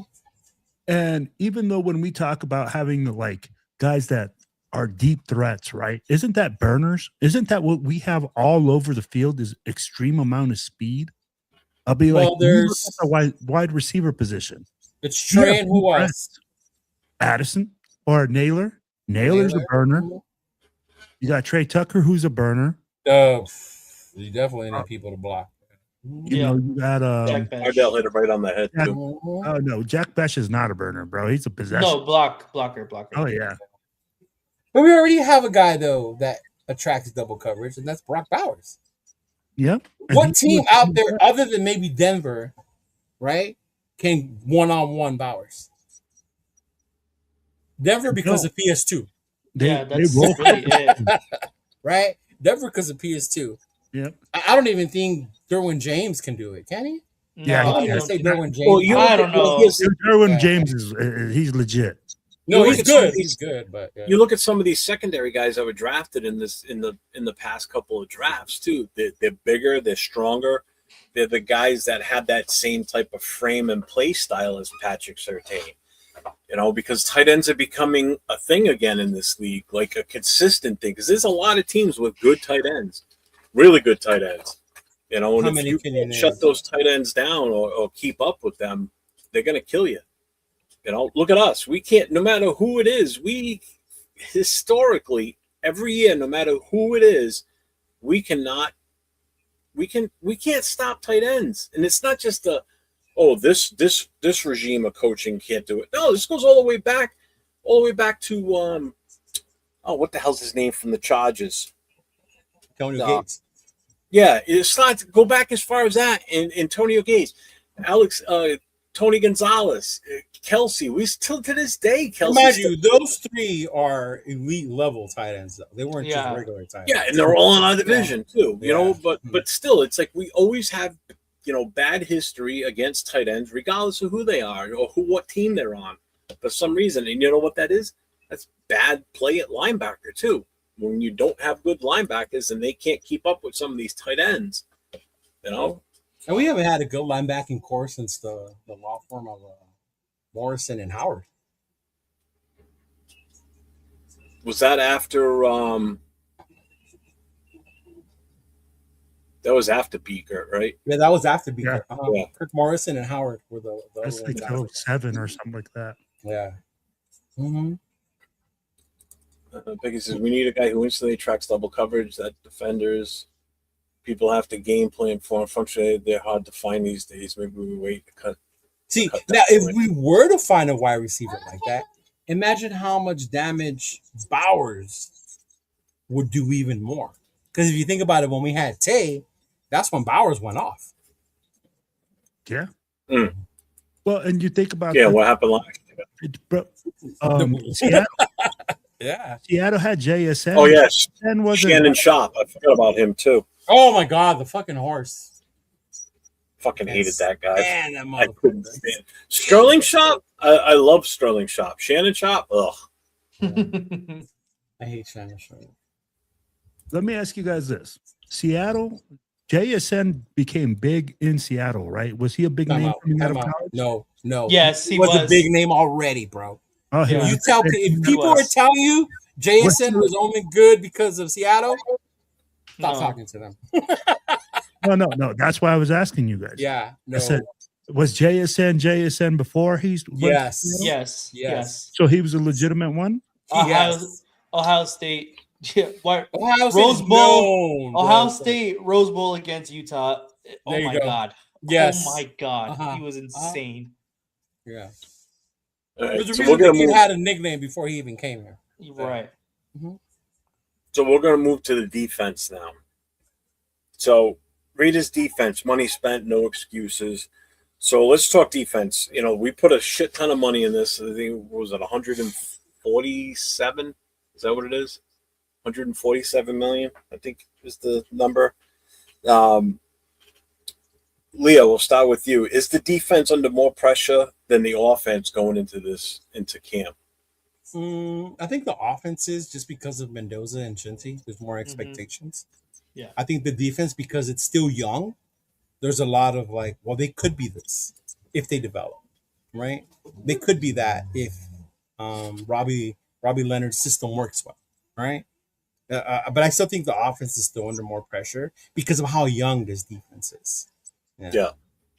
I think that's where the expectations, while they can be, they're young, there's potential there, but I think the expectations are still more on the offense. All right, Will, I got one for you. Who's under the most pressure on defense, the pass rush, linebackers, secondary, or the coaching staff? Ooh, the pass rush, the second.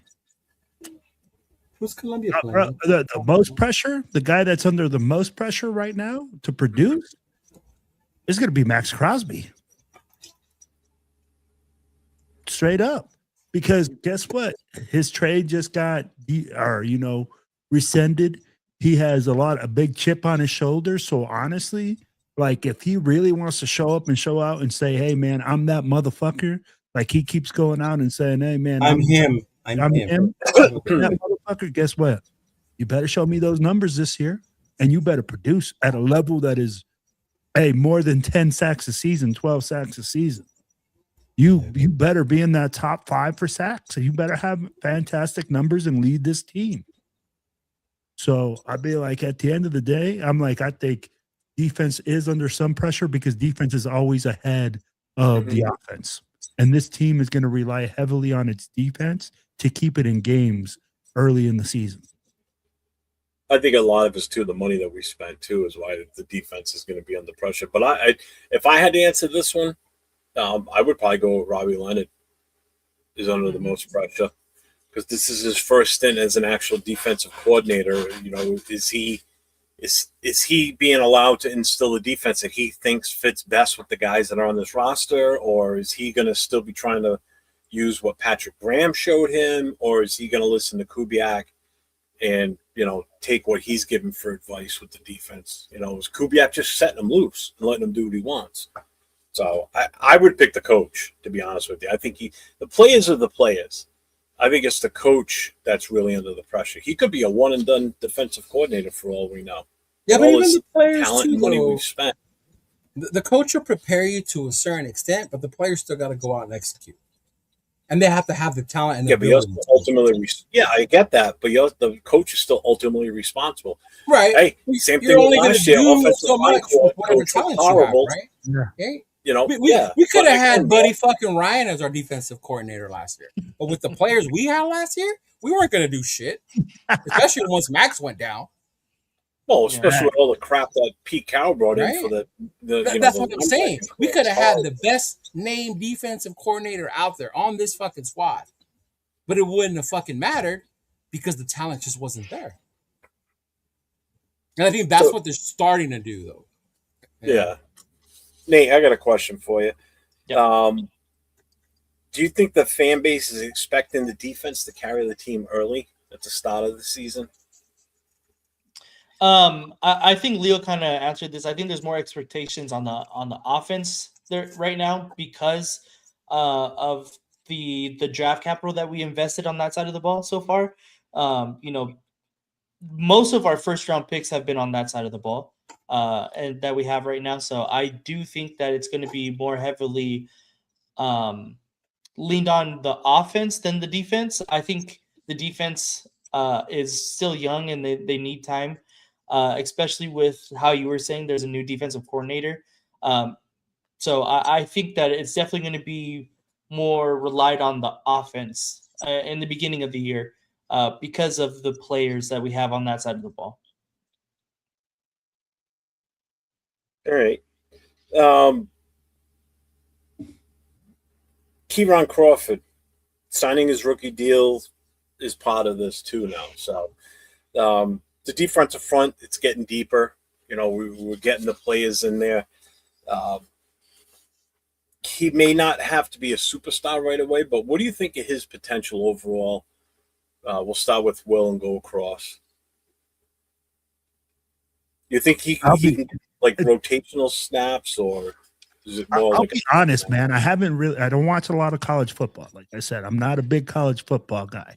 So I'm like, what we can expect in my opinion, like what I would like to see is him be a rotational guy that comes in there with Malcolm Kuntz and Quentin Pay, and like they see different things, right? They give you different things that they can do.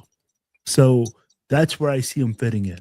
I see him being a rotational piece. Now, if he comes out and he's an absolute monster, people are saying that he has a tremendous work ethic, that he has a lot of want in him. I mean, like, bro, you always want players like that. So I can see him moving into a starting role like that if Malcolm Kuntz doesn't produce. He's got that dog. Yeah, I mean, like, but as Jeff says, that's overused. We don't want to like say that he got the dog in him, or I'm like, because honestly, we're gonna see when it happens in pads, right? We're gonna be hearing about it that he's tearing people up. For me, I'm like in Robbie Leonard's defense, as they're saying, there's gonna be multiple fronts, multiple things that they're gonna be doing. He's a piece. He's a piece that he's going to be used to the best of his ability at whatever they think he does. But as a starter, man, if he's the starter, that means Malcolm Kuntz, we just spent $12 million for shit. Straight up. Because Malcolm Kuntz just signed a contract. Do you guys think he's a 1 year contributor, or is he more of like developmental though, Leo? Because of where we picked him, I wouldn't say he's developmental, but I also think it's going to depend on the fan expectations. Like if he's out there creating plays, right? If he's out there getting tackles for loss, contributing, I think it's a win. You got what you wanted from somebody in Auburn, right? That Auburn defense was really good. Auburn sucked because their offense was crap. Mm-hmm. But that Auburn defense was a tough defense, right? And he comes from that. And I think they did talk and look into the future by taking someone like him. Because you don't know the certainty of Max even at that time, right? He ended up getting traded. You don't know how Coots is going to develop or not. Yeah. And I think this was smart of them by saying, hey, you know what? We could add another end at this point right now. We did just sign Quiddy, but there's nothing wrong with adding more depth at this point. Yeah. Am I expecting to have a 10, 12 sack season? Like, absolutely not. But if the dude has like 4 sacks, some tackles for loss, or a play that we remember, or he knocked the shit out of, like, say, K9 in the backfield, like, I would be like, okay, this kid, he's going to be good. Yeah. Who scored, Will? Columbia. You're Colombian today, dog, or what? Hey, bro. Yep. Absolutely. Who's Colombia playing right now? They're playing the Republic of Congo. Okay. They're playing the Congos. Bro, it's a good game. I mean, like I was even telling Cheeto, I don't have the opportunity to watch much of these games, but the games that I've watched, are like it's been freaking good. The England game was good earlier today. Oh yeah, well, that's right. That was here in New England. Yeah, it was 0-0, bro. That was freaking crazy. The last like 10 minutes were insane. But what's up, Jack? Go ahead. So, do you think he's a 1 year contributor, or is he more of a developmental piece? What's your take? For Kuntz or Crawford? No, Crawford. Okay, so I watched Behind the Shield the other day, and the Raiders dropped the first. The Raiders dropped the first episode of Behind the Shield, and they went into the NFL draft process and the scouting combine process, and hearing what they had to say after seeing a little bit of Crawford's interview with the Raiders organization and with the coaching staff, they have very, very high expectations that Crawford can be a developmental piece in this defense. And watching that, if you guys haven't watched it yet, I highly recommend. I'm gonna watch it tonight. Yeah, definitely watch it. Hearing what they had to say about Crawford, I think they're really expecting him to be a developmental piece and become a guy for us on the defensive side of the ball. As of right now, we have guys that we have we put money into that's ahead of him right now in Kuntz and Kwity Paye, and I believe them to be the starters at this point. I believe it's going to be Max on one side and then those two rotating, and then of course Crawford sprinkled in here and there. So I do completely believe that goal Colombia. I remember my first soccer match. Let's go. But I think Crawford is definitely a rotating piece as of right now. But like I said, go watch Behind the Shield. The way they tout him in their interview after, I think they expect a lot from him as a developmental piece. Yeah, I heard about that this morning. How you need to go watch that, and it'll tell you a lot about why they went after this kid and why they really wanted him. Because honestly, during draft time, it was a kind of a surprise for me that we went out to get him. Mm-hmm. He wasn't really on my radar at all, to be honest. But yeah, I mean, what I will say about the kid though is he does have the size and the strength. Like when we think about Max doesn't really. But Max is his work ethic and how hard he goes and building his craft. So he overcame that. But someone like Crawford, like if he can, man, he's got the size and the strength and all that stuff. Yeah. Mm-hmm. So we're gonna move on now to the Kobe Dean watch. Concern a smart. I just saw another Raider fan. Kobe Dean watch now. I saw another Raider fan jump off a bridge again. First one said Fernando didn't sign. Now the other one said Kobe. Now we got the Kobe. Yeah, well, I mean, fans are concerned about it. Obviously, some are not. Some are just at a wait and see. The fuck? They just score again? That's 3 goals in the last 5 minutes. Oh, bro, that was a fucking laser. Oh no, he was offsides. Oh, that's why I was laughing because like, dude, he was offsides. He's over here like, bro, did you not see the offsides? No, I thought he was online. Fuck, you're right. But fucking Rafi, you want to come in here and run the show tonight? They're talking soccer now. Where's Rafa? I guess I got to put this game on now. Shit. That's what I thought you were watching when you were glancing over. Yeah, No, that's what I was watching too. No, I have my other monitor on this side, so I'm like, because hockey's over, so I don't know what the fuck else you're watching. Yeah, that's why. So, Will, start with you. Are you concerned about Dean missing the spring workouts? No, I'd be like, he was in the facility. The Raiders, when they signed him, I'm sure they knew about his injury. They have a plan on the way they want to bring him back. You know, they're saying, hey, we want to bring him back slowly. I'd be like, we were worried about him not being at OT or non-mandatory stuff, but he was already in the building. So that means he's learning the defense. He's just out there, you know what, at 50% like Max. Well, they're not saying he wasn't there. It's just that he wasn't out there doing any work, basically, because of the injury. I'd be like, you think he's not in the facility getting treatment, being in the same room, learning the same steps? I'd be like, he can be out on the field watching. I don't know all the details, but what I'm saying is I'm not worried about it at this point in time. Now, if we are talking about on July 28th, then I'm concerned, because I'm saying, hey, man, like, you know what? This is OTAs. This is when you're supposed to report. How bad is this injury? You know, but honestly, at this point in time, they're not concerned. Not until OTAs come around and it's mandatory minicamp. All right. Leo, for you, does with him missing time, do you think it puts more pressure on Quay Walker and the rest of the linebacker room? I don't know if it puts more pressure on Quay Walker, but it does on the front office, because unlike Will, I don't think if they knew about this lingering injury, then they're stupid for getting him that contract, because he has an injury history already. The thing was, he didn't come here injured. Now, obviously, he showed up. Something must have happened again or whatever. He's older. I get it. Am I worried about it? Not yet, but it could be a concern, because he does have that in his history, right? That's been the downfall with the Kobe Dean. Can he stay healthy? Right? But I think Quay Walker, he's going to come in here and do his thing. He's another one that in the offseason, the more I saw him in interviews, the more I started liking him. And especially when I saw how big he is, right? Mm-hmm. I was like, good Lord, that's a big dude, right? Like, that's the linebacker, goddammit.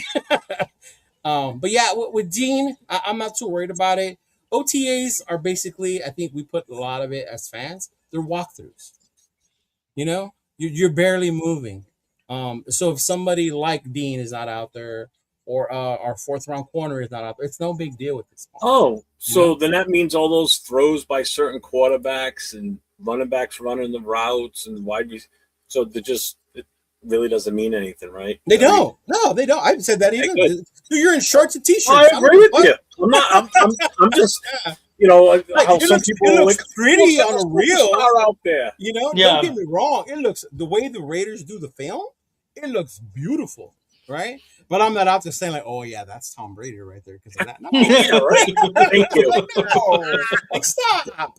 Yeah, that would be like saying, yeah, look at AOC's first 17 games. Of course he's a legend. Like, no, like stop. No. Yeah, I would be concerned of it because he's older. So I just but I'm glad that the team knows, and hopefully they take the right steps to get him ready to be on the field. Mm-hmm. And Nate, are you worried about it? Or, I mean, you're going to be local, so you might hear news a little more common. Or Nate's going to catch him like in crutches and shit. Like, breaking news, y'all. Right outside, yeah. He's going to keep his ear to the ground. Uh-huh. Yeah, I'm not worried about it, honestly. It seems like it's all precautionary at this point, just to make sure that they're available for training camp. What's up?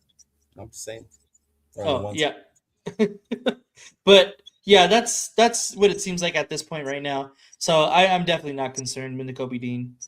Mm-hmm. Not yet, but I mean, even if that he did make training camp, right? If he was to get hurt week 1, then that's when I would be like, oh damn, now who's gonna play behind him, right? Yeah, exactly.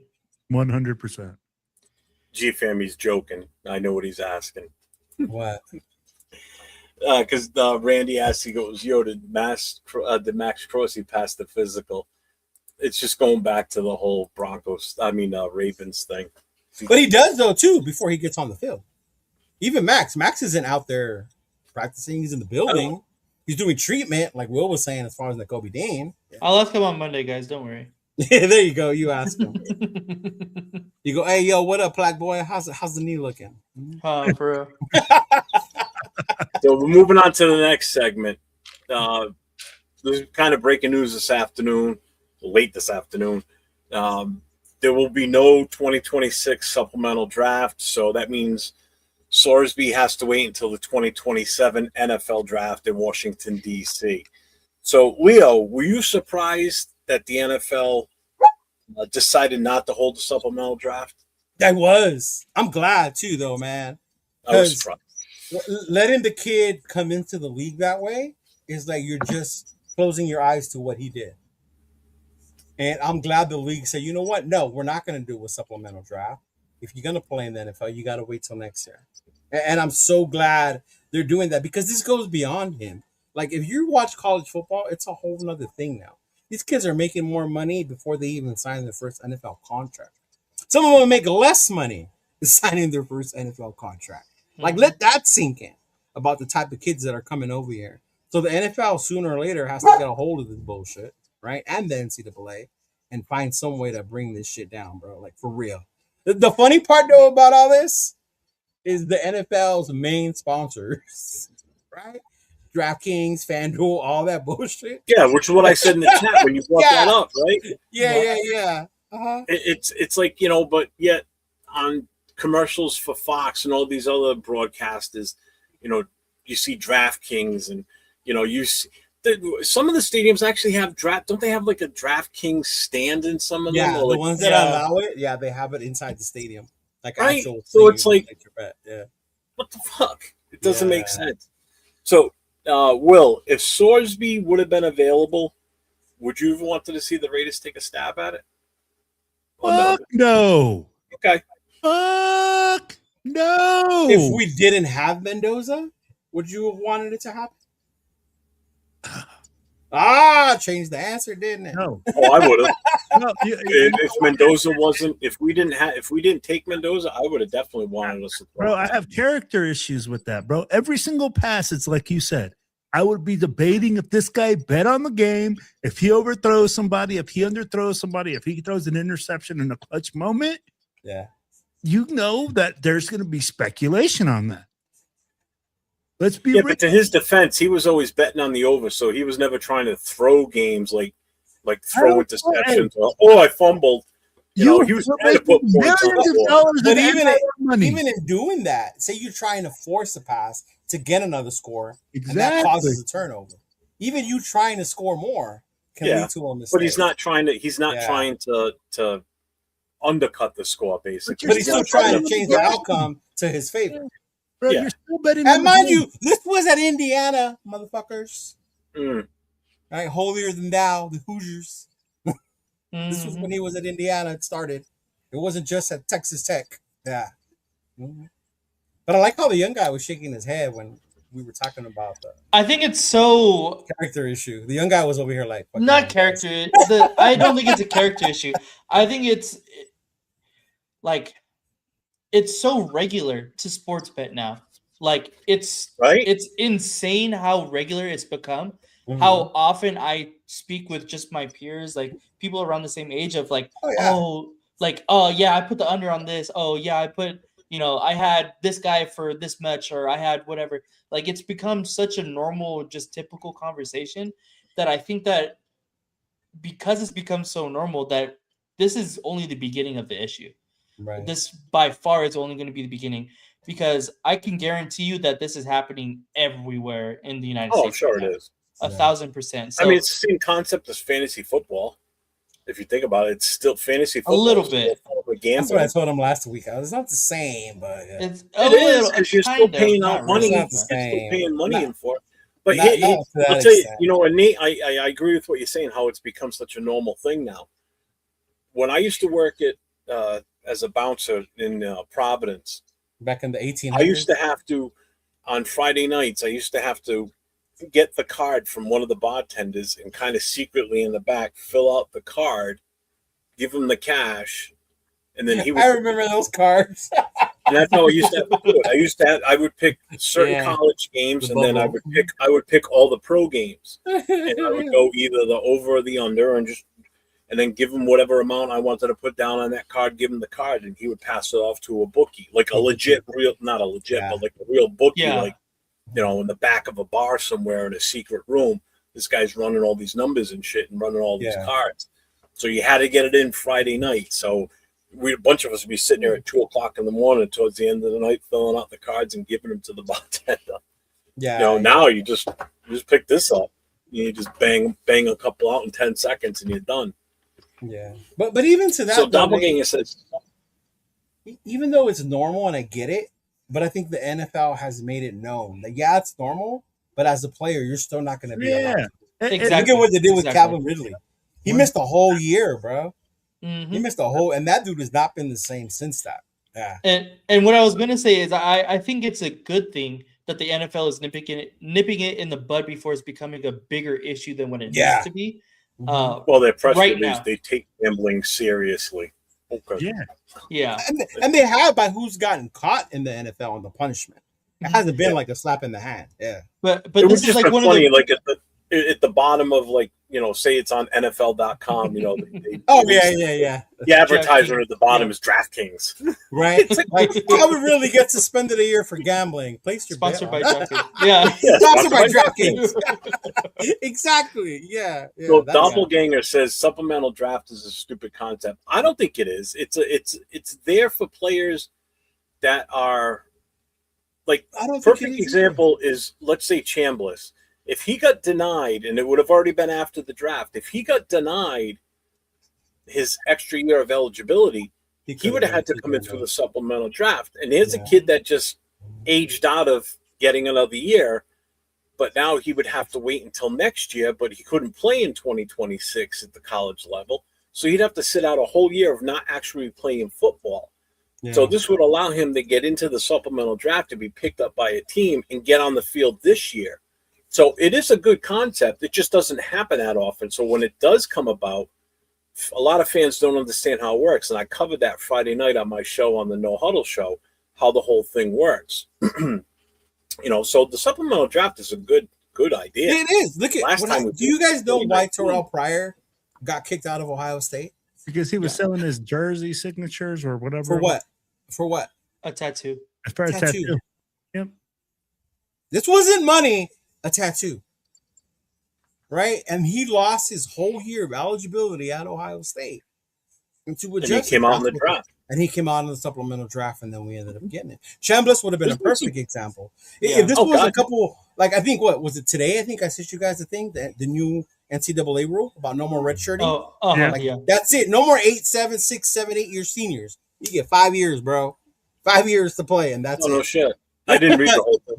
5 years, and that is it. And I'm so glad they're fucking finally coming up with that. Because then now you get, like, Chambliss doesn't have to go back and appeal to be able to go back. Leo, I was trying to get it in shape, bro. What the fuck? I can't go back now. I can't go back. I was trying to go back to school, man. And anybody, you can't go back, dog. I don't know how many years of eligibility you got left. Hey, there's an age restriction for a 5'7", 130-pound safety. 130-pound safety. Give Nate a call. 5'4", 40. I think Doppelganger said it in the chat. Oh, he already answered that. He said no. No, I think Doppelganger said it's character over characters. Because I get it. You don't want somebody with a gambling problem to come to Vegas. You know what you don't want either? You don't want someone with a drinking problem. You don't want someone with a prostitute problem. You don't want someone with the Deshaun Watson problem. Like, all that's in Las Vegas, right? Yeah. Like, but then again, that's when you start to... There's gambling in Vegas?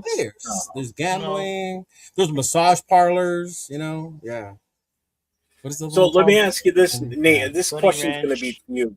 So does Sorsby become a bigger deal in the 2027 draft now? Like that storyline for all these quarterbacks that are potentially coming out? No, I think his draft stock has dropped so low that it really doesn't matter. He's just going to be like, oh, and then there's Braden Sorsby also. So, I don't think it's going to be a big deal. It's going to be just the same guys. I mean, I feel like if he would have been eligible to play this year upcoming, he could have, been a bigger name because he is a good player, but he was never going to be, the guy in the next draft. In my opinion, I don't think. So to me, it's just going to be another like storyline that you could, follow. But it'll definitely be a storyline. Yeah, but that's all the extent to me is what it's going to be. Already going to be Liddy? Is he talking about the preseason game in Houston? It's going to be it's preseason. Yeah, he's Houston, bro. So I'll say this though: the Houston people, if they bring out the smokers for the preseason, they get down. They get down. Wow, get down. Mm-hmm. But then again, in August, that humidity, we won in what, December, Will? I don't think I would go in August. Yeah, that was December because it was. I don't think I would go in August, man. It was the game after my Philly game. Yeah. So next topic, Kubiak with the culture, the 40-day warning he gave the players. So do you think he sent the right message before the break? This time, when players can either build momentum or lose it. Yeah. The team has a 40-day window from now until when the training camp starts. And basically what he said was told them just come back ready and to behave, basically. So, Will, do you like Kubiak putting the accountability message out there this early? Like taking these guys he's telling the players, be ready, be in shape. Camp ain't ready for you to come out of shape and then get in shape. This ain't 1990. You hear that, Nathan? Hey, this is not to get that shit in now. Like, you got to be ready. Be locked in. He don't want no dudes that is out there lollygagging, being all jacked up. You got to set a culture somehow, bro. You got to you fucking liar. I'm black. I know. Game's over. Don't fucking do that shit to me, bro. Hell no. But yeah, no. I mean, like, that's the right mindset to have. You have to hit the ground running. He's a new coach. A new system is being implemented. You can't have guys come in, show up out of shape, and not know what the fuck they're doing. You got to be locked in from day one to get this thing going right and put this team in the right direction. So I think that's the right warning shot to send as a coach to say, hey, man, we're going to have a 30-day break, but be ready to work when you get back. He's not saying, hey, you got to do this or you got to do that. He's like saying you got to be in shape, which is your fucking job. As a football player, that's your fucking job, to be in shape, to be ready to play, to be coachable. So at the end of the day, absolutely, I love it. Leo? I'm not surprised. Even when he did the shield thing, people were calling it a gimmick. When they released Snowden, I think when they released Snowden, that showed me they ain't playing around about character type players. You're not here to bullshit. You're here to do the work, do the football, and if you're not, then you're not going to be here anymore.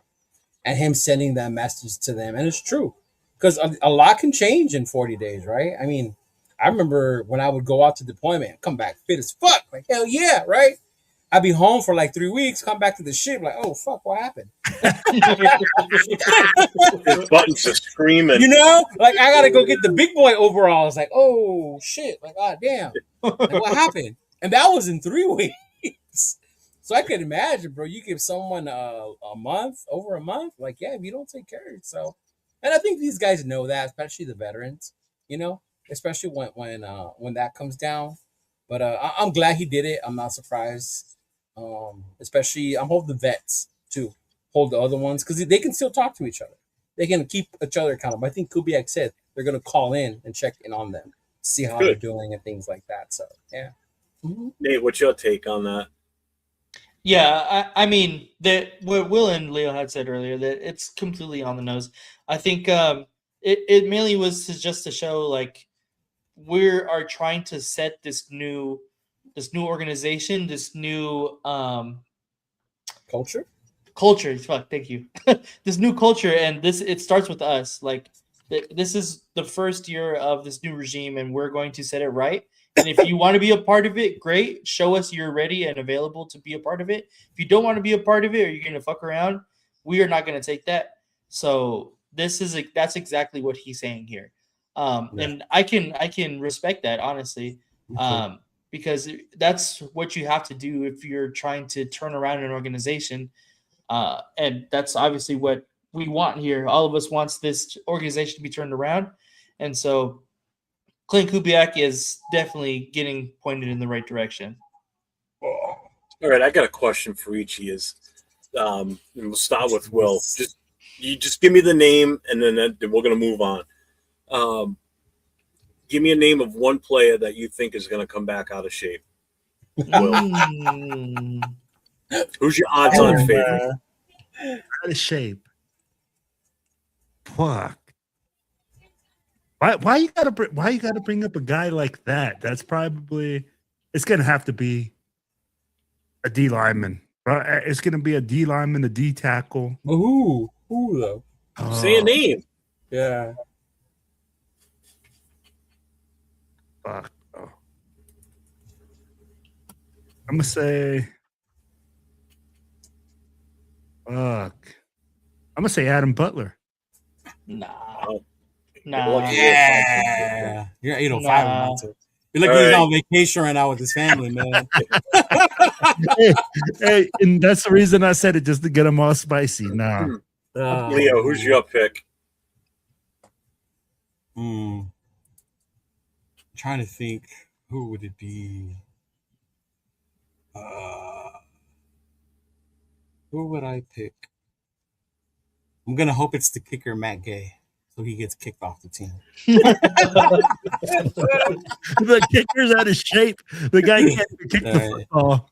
Right. You gotta sell your shirt somehow, huh? I don't want to say it though because I don't want it to come to existence. And somebody already put it in the chat, but that was the first name that popped into my head when you asked. No. And I don't want to say his name because I like him. I like him. No, not even Lockie. No. It's JTJ. Yeah. Yeah. Nah, I don't think so. I don't want it to, but that was the first thing that popped in my head for some reason. Yeah. So who are you picking? Maybe. Meredith. Meredith? All right, Nate. What do you got? I'm looking at the roster right now. I can give you one who for sure is going to be, and it's Benito Jones. He is a veteran guy. That's what I literally just looked at the list, and I'm like, that too. He's a veteran guy. He doesn't DT. Yeah, the defensive tackle. He's a veteran guy. He's done his time in the NFL. He's not going to really care. This is kind of his last shot at being on an built NFL like a roster. beach ball. Yeah, he's for sure going to be. That's true. That's who I was going to say. But if I had to pick somebody different, Thomas Booker. Really? Oh, the guy from the trade, the Philly no trade. way. I don't think so. Well, you took mine. I didn't want to double it up. Was that Spike? That was Spytek's trade, right? Yeah. Not the other dude. Okay, all right. Yeah. Damn, G-Fam, I didn't know you live in Coachella Valley. How about G-Fam and Paul just go live on the surface of the sun so neither one of you would decide? No, Coachella Valley's bad, dude. Yeah, but they're both talking about, it's hot here, and Paul's saying Mexicans complaining about it being hot is kind of a joke. No, it is. Yeah, but it's Paul. Yeah. Yeah. True. Yeah. True. Yeah, because now that I work on the IE and I drive all over, the IE is big. The one in Riverside County is huge. Huge. So I'll go to like Movell, Hemet, and it gets right at the very edge, like Banning, and you start to get to the desert area. Woo, that heat, big dog. Ah, damn. Never mind. I'm not even gonna give argument to this, but you're gonna fry. Fry. You and Afukasi are gonna fry. Yeah. I've been in fires where the temperature reaches 1600 degrees, but 120 is going to be 1600 degrees. 15 to 1600. It's an average. Yeah. Yeah. Even a couple hundred, you still feel it. Even with all I that know heat. that, but I'm saying there's a big difference between 100 degrees and 1500. How hot do you think it is during a flashover? Yeah. I mean, you Oh, don't. you don't gotta tell me. I was a firefighter in the Navy. Yeah. I know how hot it gets. I trust that suit. I love wearing that suit. That suit's my best friend. It is. Yeah, I love that fucking suit, bro. Yeah. I used to hate wearing it during drills, but when I got into actual shit and saw how much it protected me, man, give me that shit. I don't know about that. Not about it. I might have to look into that. Hasn't Quinnipiac had problems in the past? Interesting. What? Oh, that could be a thing. He didn't look like it in the interview I saw. Yeah. Oh, the dude's cut. I mean, the guy's in wicked shape. Yeah. That shit. Hydration is the key. Well, here's the thing. I don't drink, so first of all, I ain't getting dehydrated from drinking beers and alcohol and everything. All the sugar it takes. Just I drink water. Beer so. keeps me hydrated there, buddy. Beer keeps me you think it plays mind games with you. You think it does. Not once suffered from dehydration. I was in the Gulf, bro. I was in the UAE. It was hotter than fucking Satan's ass there. And I stayed hydrated. $1 beers at the beer garden. Seriously, in all honesty, I'd rather have the 100-degree weather out there than the 90-degree weather here with 100% humidity, because you can't even breathe in this shit. You can breathe in the air out there. You can't breathe in this shit out here when it gets so. When the fuck did we become weathermen? I don't know. Yeah, my favorite flavor is water. Right, or iced coffee. I was gonna say, because that keeps you fucking hydrated. Yeah, that's the only thing that keeps right? hydrated. Well, water. I don't want to bring up the bucket of coffee he got the other day. I only drink decaf. I don't drink regular. Did they get you the bucket? He only drinks decaf, he said? I do. I only drink he decaf. does only drink decaf. Yeah. See? See?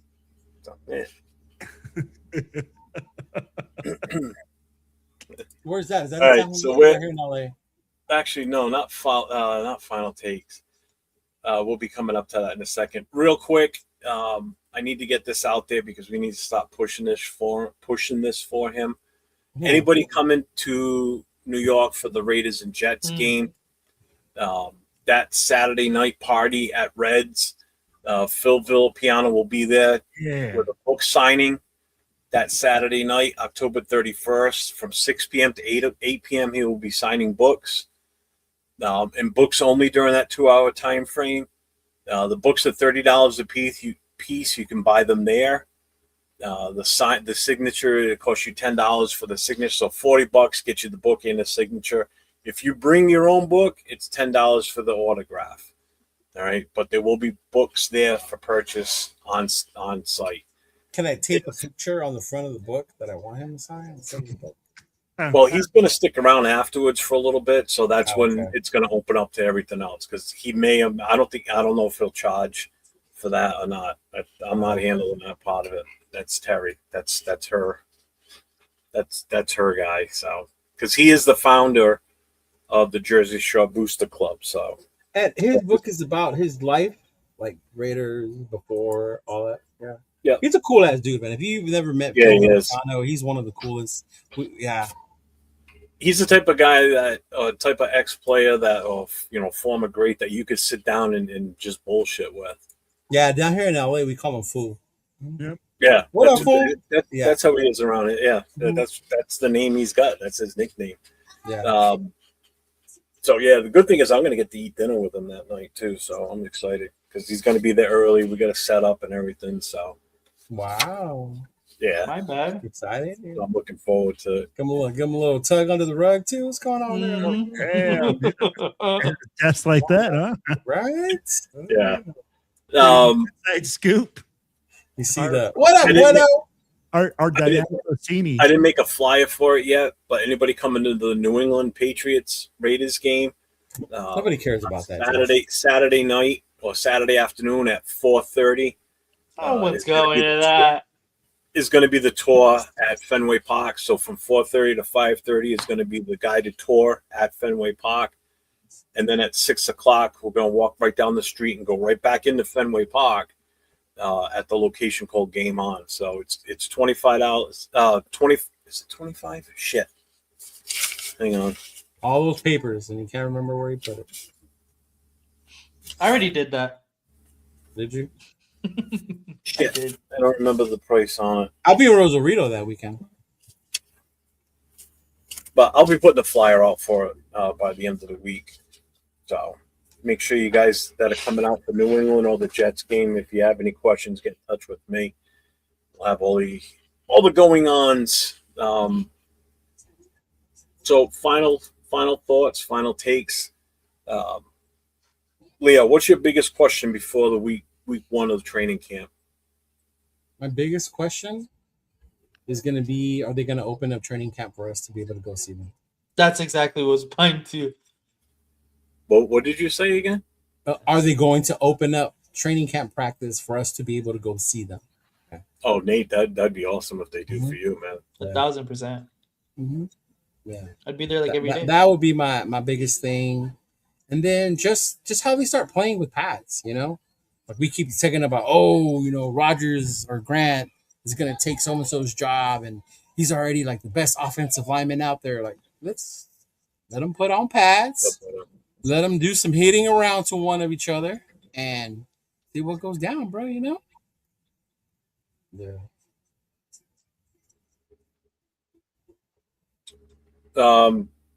Will, what's your biggest question before week one of training camp?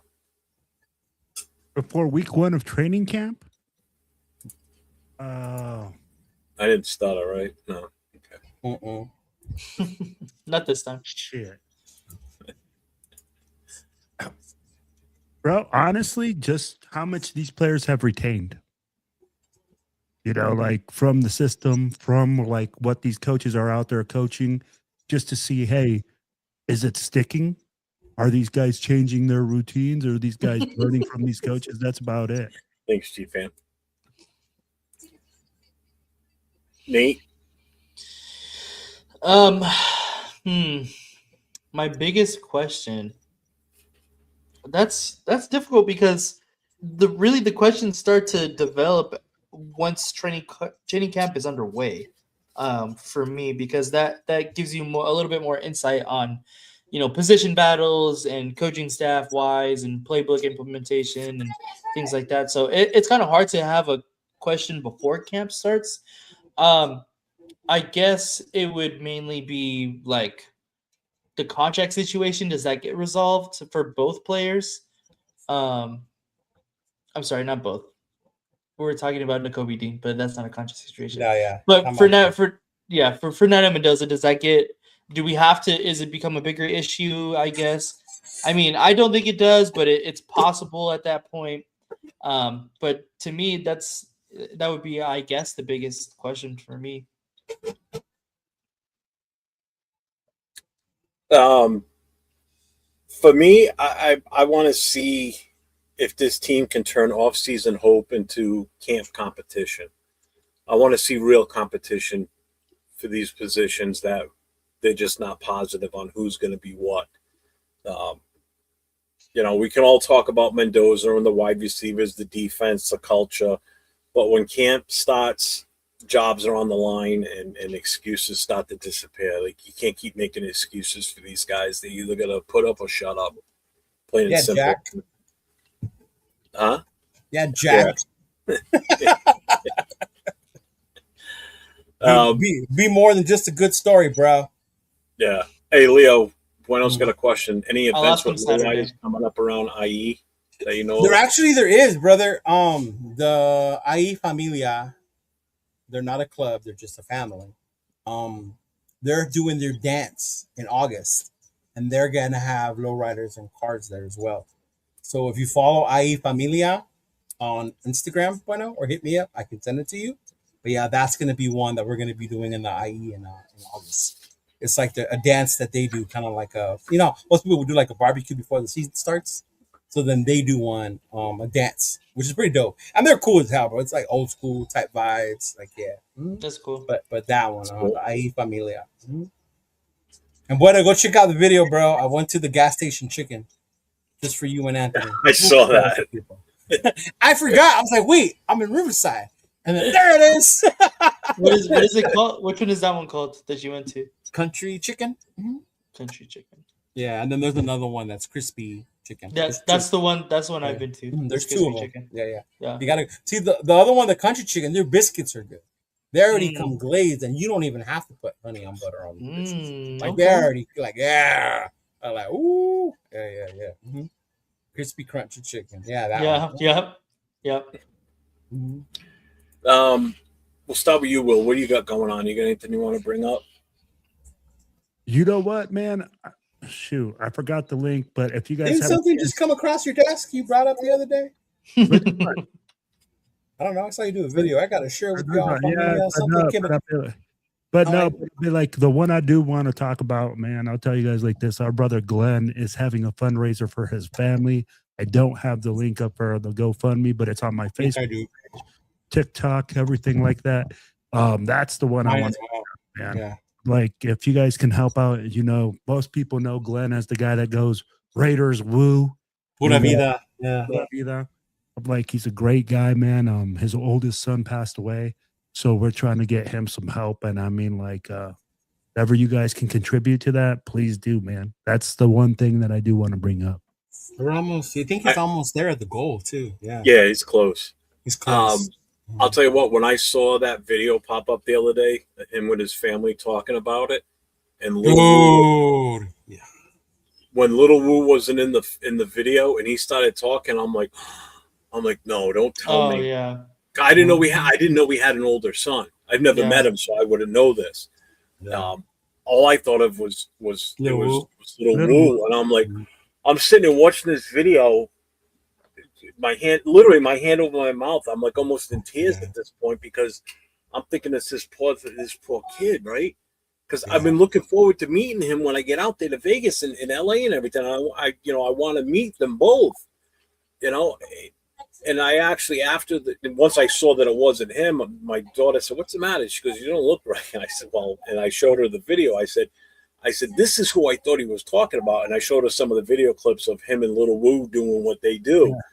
And she goes, "Oh, he's so cute." I said, "He's such a great kid. The kid's so full of spirit and life." And, that's the first thing I thought of was Little Woo. And I was like, oh, my God, that would have been devastating. I mean, he lost. It's still devastating, but it's devastating. No, I was the same way. I was in San Diego with my daughter a day before Father's Day. And then she texted me, "Did you see Glenn's post? His son died." And like my heart dropped. Yeah. In my mind, I was like, "Oh my God, like what happened?" And then I saw his video, and I had just met his son. We met him at Bakersfield, Nate. Yeah, his son was there. The guy with one of the basketball jerseys that we saw. Mm-hmm. He was there. That's the one that died in a car accident. Oh, yeah, bro. So I know it's sad. Yeah. So super sad to hear that from his family.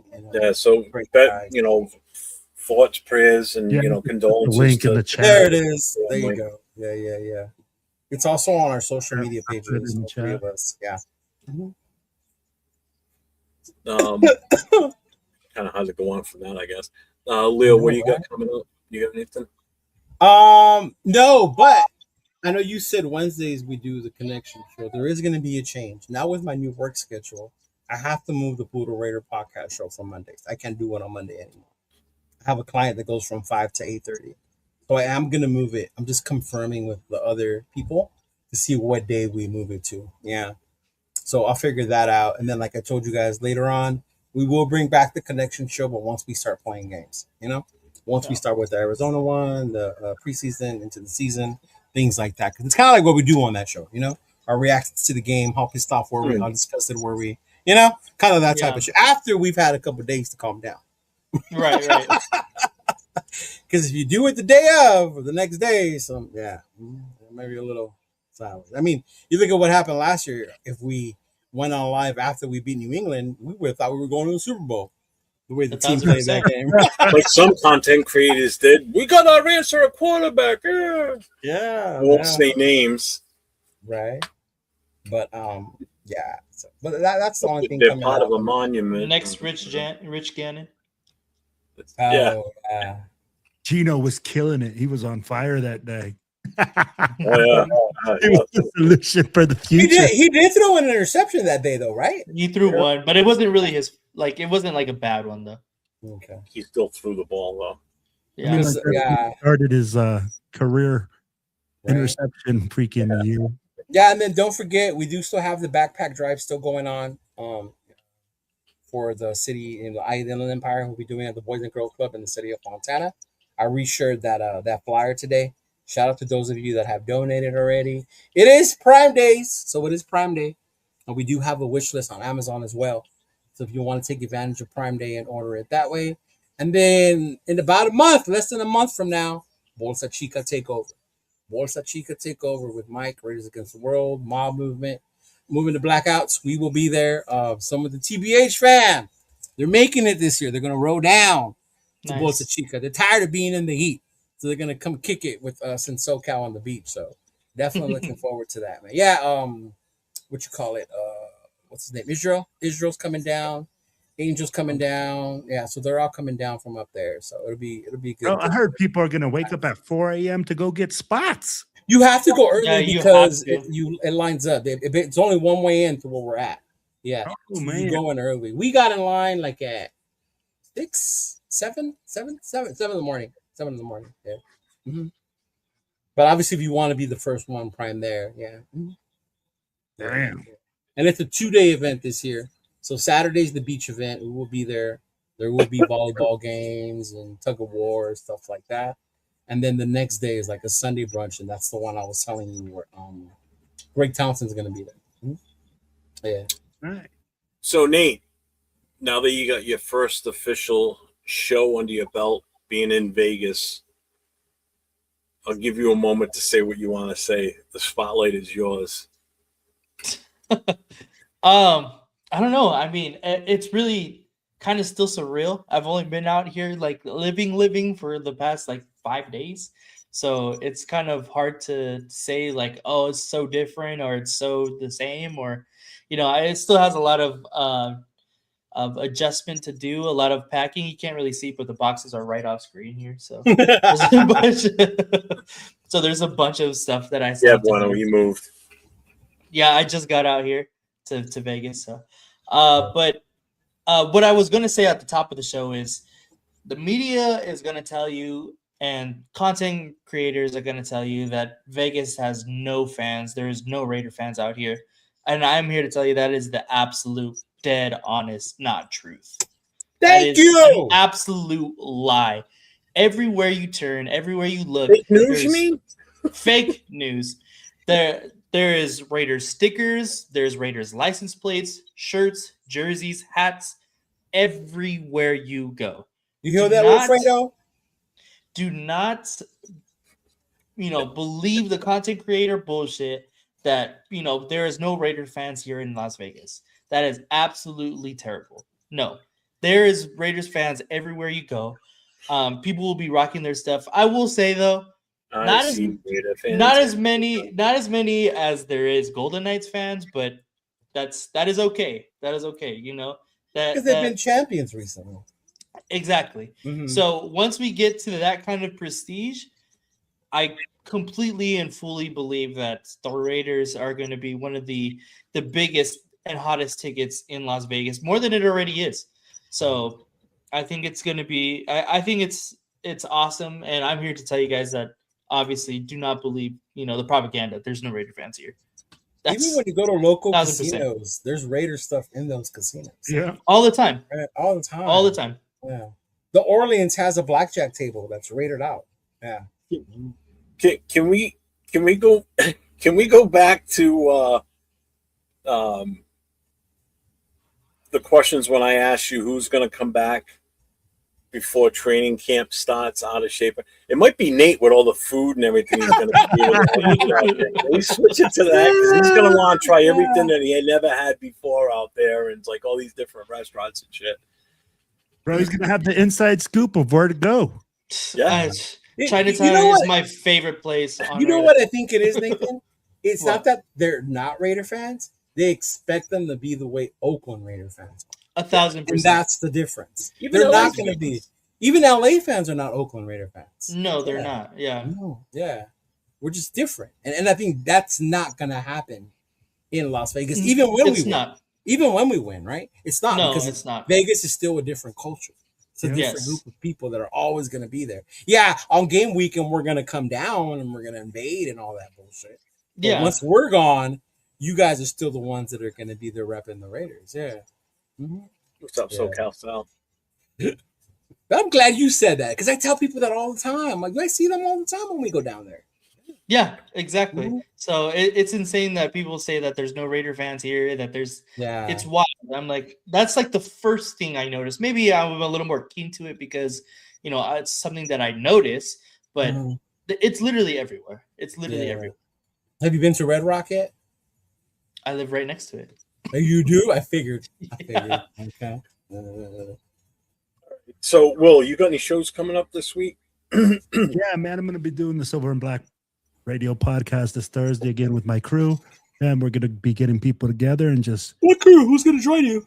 So Matty B will be joining me. You'll see 4Dub joining us now because they actually just got their videos released. So you'll see them with us, and then probably Val. You'll see hopefully Tony Bova if Bova's not working, and we'll see what's going on after that, man. Dude, how old are you, Paul? You're going to EDC? Bro, I'm going. Yeah, I could see you. You're still at that age. Yeah. Enjoy. Leo, you got anything coming up this week? Any other shows? No, just this right now. Videos now and then. And no, I saw your thing earlier, GFam. No, I haven't got the Ashton autograph yet, right? Oh. I did pull a pretty sick Mbuka rookie card though. I did do that. But I'm still gonna go on the search. I might start transitioning a little to try and go for the Mendoza, but I really want the Genti one right now first. Yeah. Mm-hmm. Yeah. Paul says he's 36. Is that a little too old for EDC?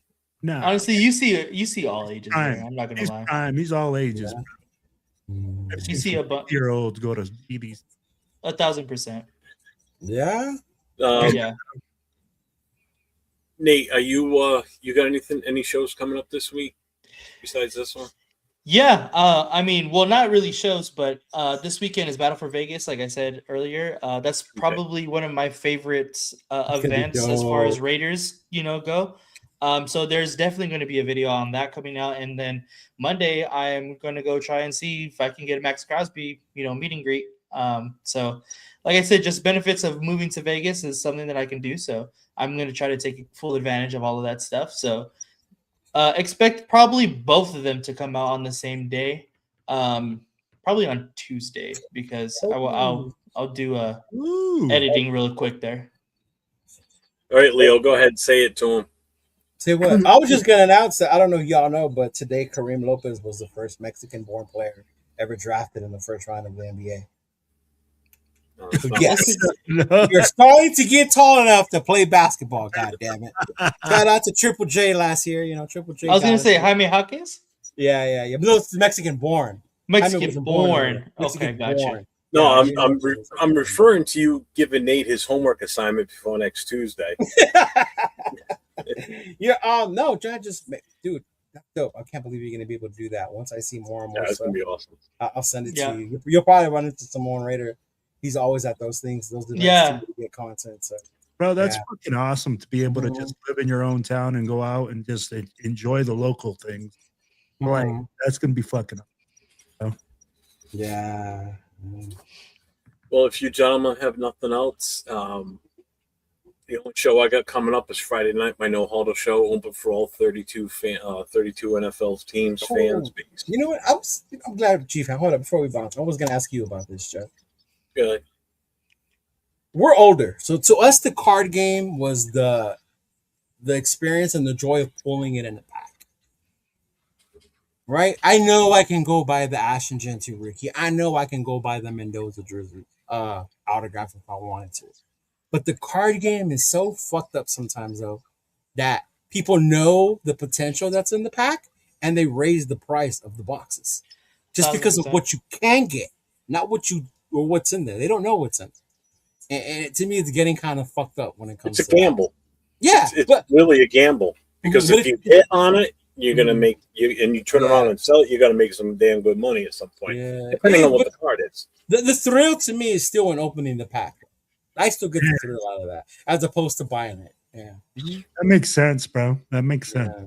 Yeah. But yeah, it's always to me. It's always the preference of getting it in there. Like the day I do finally get one, that video is gonna be on a fucking one where I'm annoying. I'm losing my shit. Yeah, because I finally fucking got it. Right? Like, oh my god, I finally got it.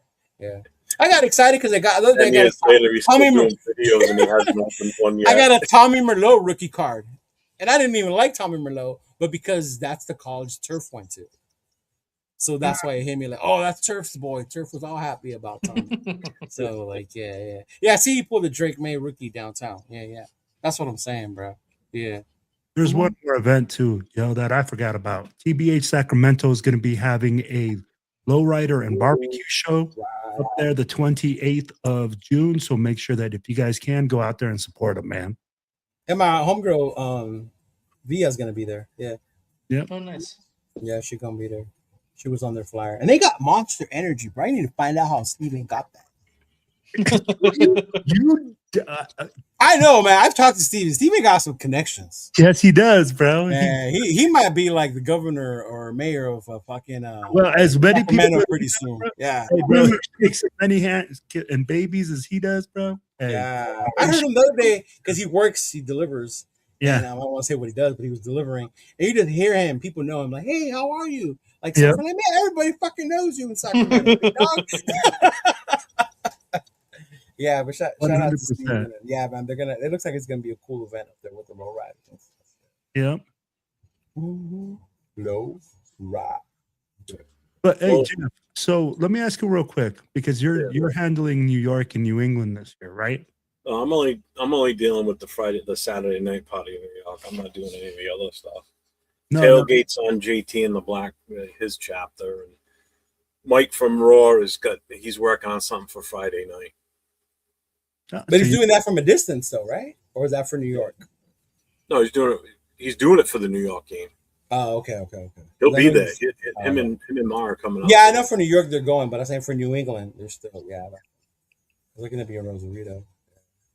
Yeah, because he already committed to that date on the calendar. Just didn't know what game it was until the schedule came out. So he let me know like the next day that I'm not going to be doing it, and that's only because I reached out to him because I saw the Papas and Bear thing come up. I'm like, dude, I thought you were coming to New England, and then he explained it to him. Like, all right, I get it. Yeah. I was like, he's just going to bail on me like that. Yeah. I know. I have the same monster fridge that Max does on his show. Go ahead, Will. What were you gonna say? So my question for you was this, man: what are you most excited? Getting my hookers from the Bellagio, apparently. I can't hear you, Leo. Won't shut up. I know that you're. That's what I'm most excited for. I'm dead. Sorry. It's a wrap on that. Oh man! Oh my gosh, bro! Go ahead, Will. It's a wrap. Let's just get out of here. Oh shit! Viva los Raiders! Bro, that was so random. Are you hookers from the Bellagio? Crazy. Not even hookers. No, right. I knew what it meant though. Sometimes they spot it that way so they don't get hit in the chat, right? For certain words. Yeah. Yeah. Oh yeah, high class ass. Yeah. For real, man. Oh my gosh. Well, you gonna try again or no? It's a wrap, bro. We're just good. No, I think he was gonna ask you, what are you most excited about for the New York weekend? Or for the weekends, but with hookers and cocaine, who knows now? Oh my god! I mean, in all honesty, out of all the games, obviously the home opener is the one familiar. That's why I put so much emphasis on nailing down everything for the Patriots game and the Jets game, so I can just go and enjoy week 1 and week 2, and just because I'll come home and everything's already done. The only thing that we got to do for New England is just get the food that we're going to have at the tailgate, and that'll be that week. So I'm not even worried about that stuff. You know, that's minor now. You know, everything else is set in stone, dates, times, boom, done. You know, now it's just a matter of starting to promote it a little bit more. I've just been so hung up with getting some other shit done too. So I know I see all your gear, bro. Look at all that fresh gear. It's almost like Cheetos jerseys. Hey, make sure you guys stop by Cheetos store. You don't get you a jersey or two. Bro, having a job. Shameless plug. I don't have time to do that shit right now, but yeah. Thank you, appreciate it. Yeah, but yeah, Paul, I'm planning on going to LA for week 2. I'm trying to work a deal with Afakasi where, you know, he wants to stay an extra day or so in Vegas if he gets out there for week 1. I told him, I said, I'll stay an extra day. I'm already going to be there on Monday anyway. I'm staying overnight Sunday night. I said, I'll pick up another night at the hotel, and if you want to leave on, you know, Tuesday, we'll rent a car. We'll drive to LA. I'll gladly drive. I have no problem. Beautiful drive. It honestly, it is. Trip. Get out of here. No, he just told you it is.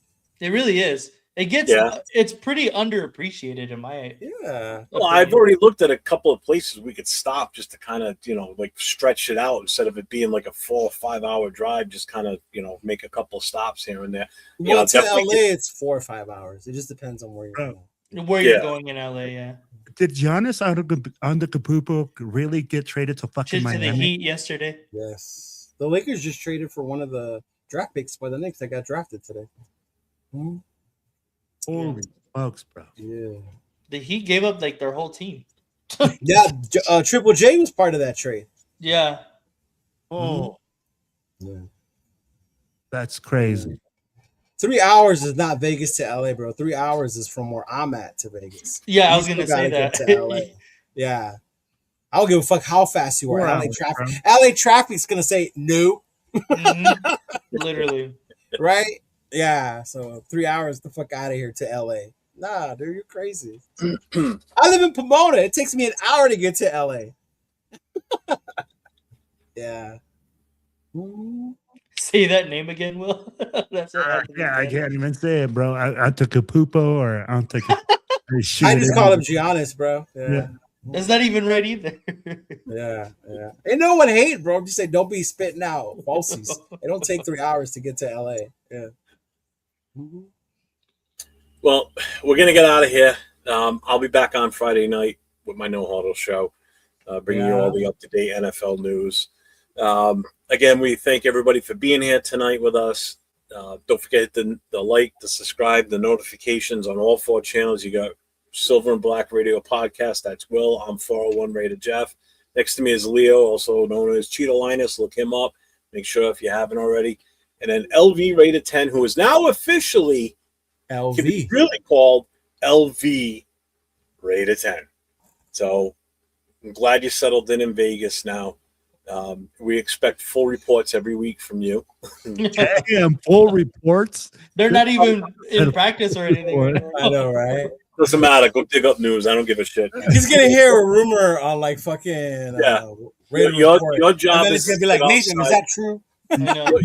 Your duty is to sit outside Intermountain Healthcare Center and sit out there with your camera running 24/7 when you're not working. But what we can do, though, now that you're in Vegas, is because what ends up happening, the home opener is the big one, right? That's the big one everyone goes to. Yeah. So then after that, it's just the bigger opponents. So the party's not as big. So what me and 805 started doing was we would do meet and greets the Saturday before. And just have people come to different bars. Like last year, we did that one at I forgot the name of the bar, but we did it there, and then people came through. We had drink specials. So that's the stuff we can do now. We can include you because now that you live there. Yeah. Yeah, that'd be tight. I'm with that. Yeah. Hey, welcome to being world famous Chidolinus, his sidekick. For real. This guy. Bring me along. He's VIP or no. Robin to Leo's. Yeah, Paul, there's a bunch of stuff going on starting Friday. TNBC's having their birthday party for also Saturday, Lorenzo's gonna do his takeover at Hollywood Park. Sunday, like every crew and their mama is gonna have a tailgate at SoFi in the pink lot. So everybody and their mom is gonna have one there. So just show up on Sunday to SoFi, find you a spot, settle down. Some people charge, others don't. I never pay in LA at the tailgates. There's enough of us there. You don't have to. No, I don't. Anybody has to. Nathaniel, have you ever paid for a tailgate? And see, here, take a shot. Here, yeah, I'm telling you, bro. You want here, take a shot. Like, hey, yeah, yeah. I want a taco. Yeah. Hey, there you go. More of the flyers will be coming out, Paul, as more details come out. But it starts Friday. Friday's a party, Saturday's a party, and then Sunday's the tailgate. Yeah. I'm jealous. I know, right? Jealous. Me too. No keep. All right, everybody. Thank you all for being here. And again, we're back to four co-hosts now. Nate is officially part of the Most Notorious podcast crew. Started tonight. First live show from Vegas. Yes, sir. All right, everybody. As I always say, stay safe and go Raiders. Viva Mexico, cabrones.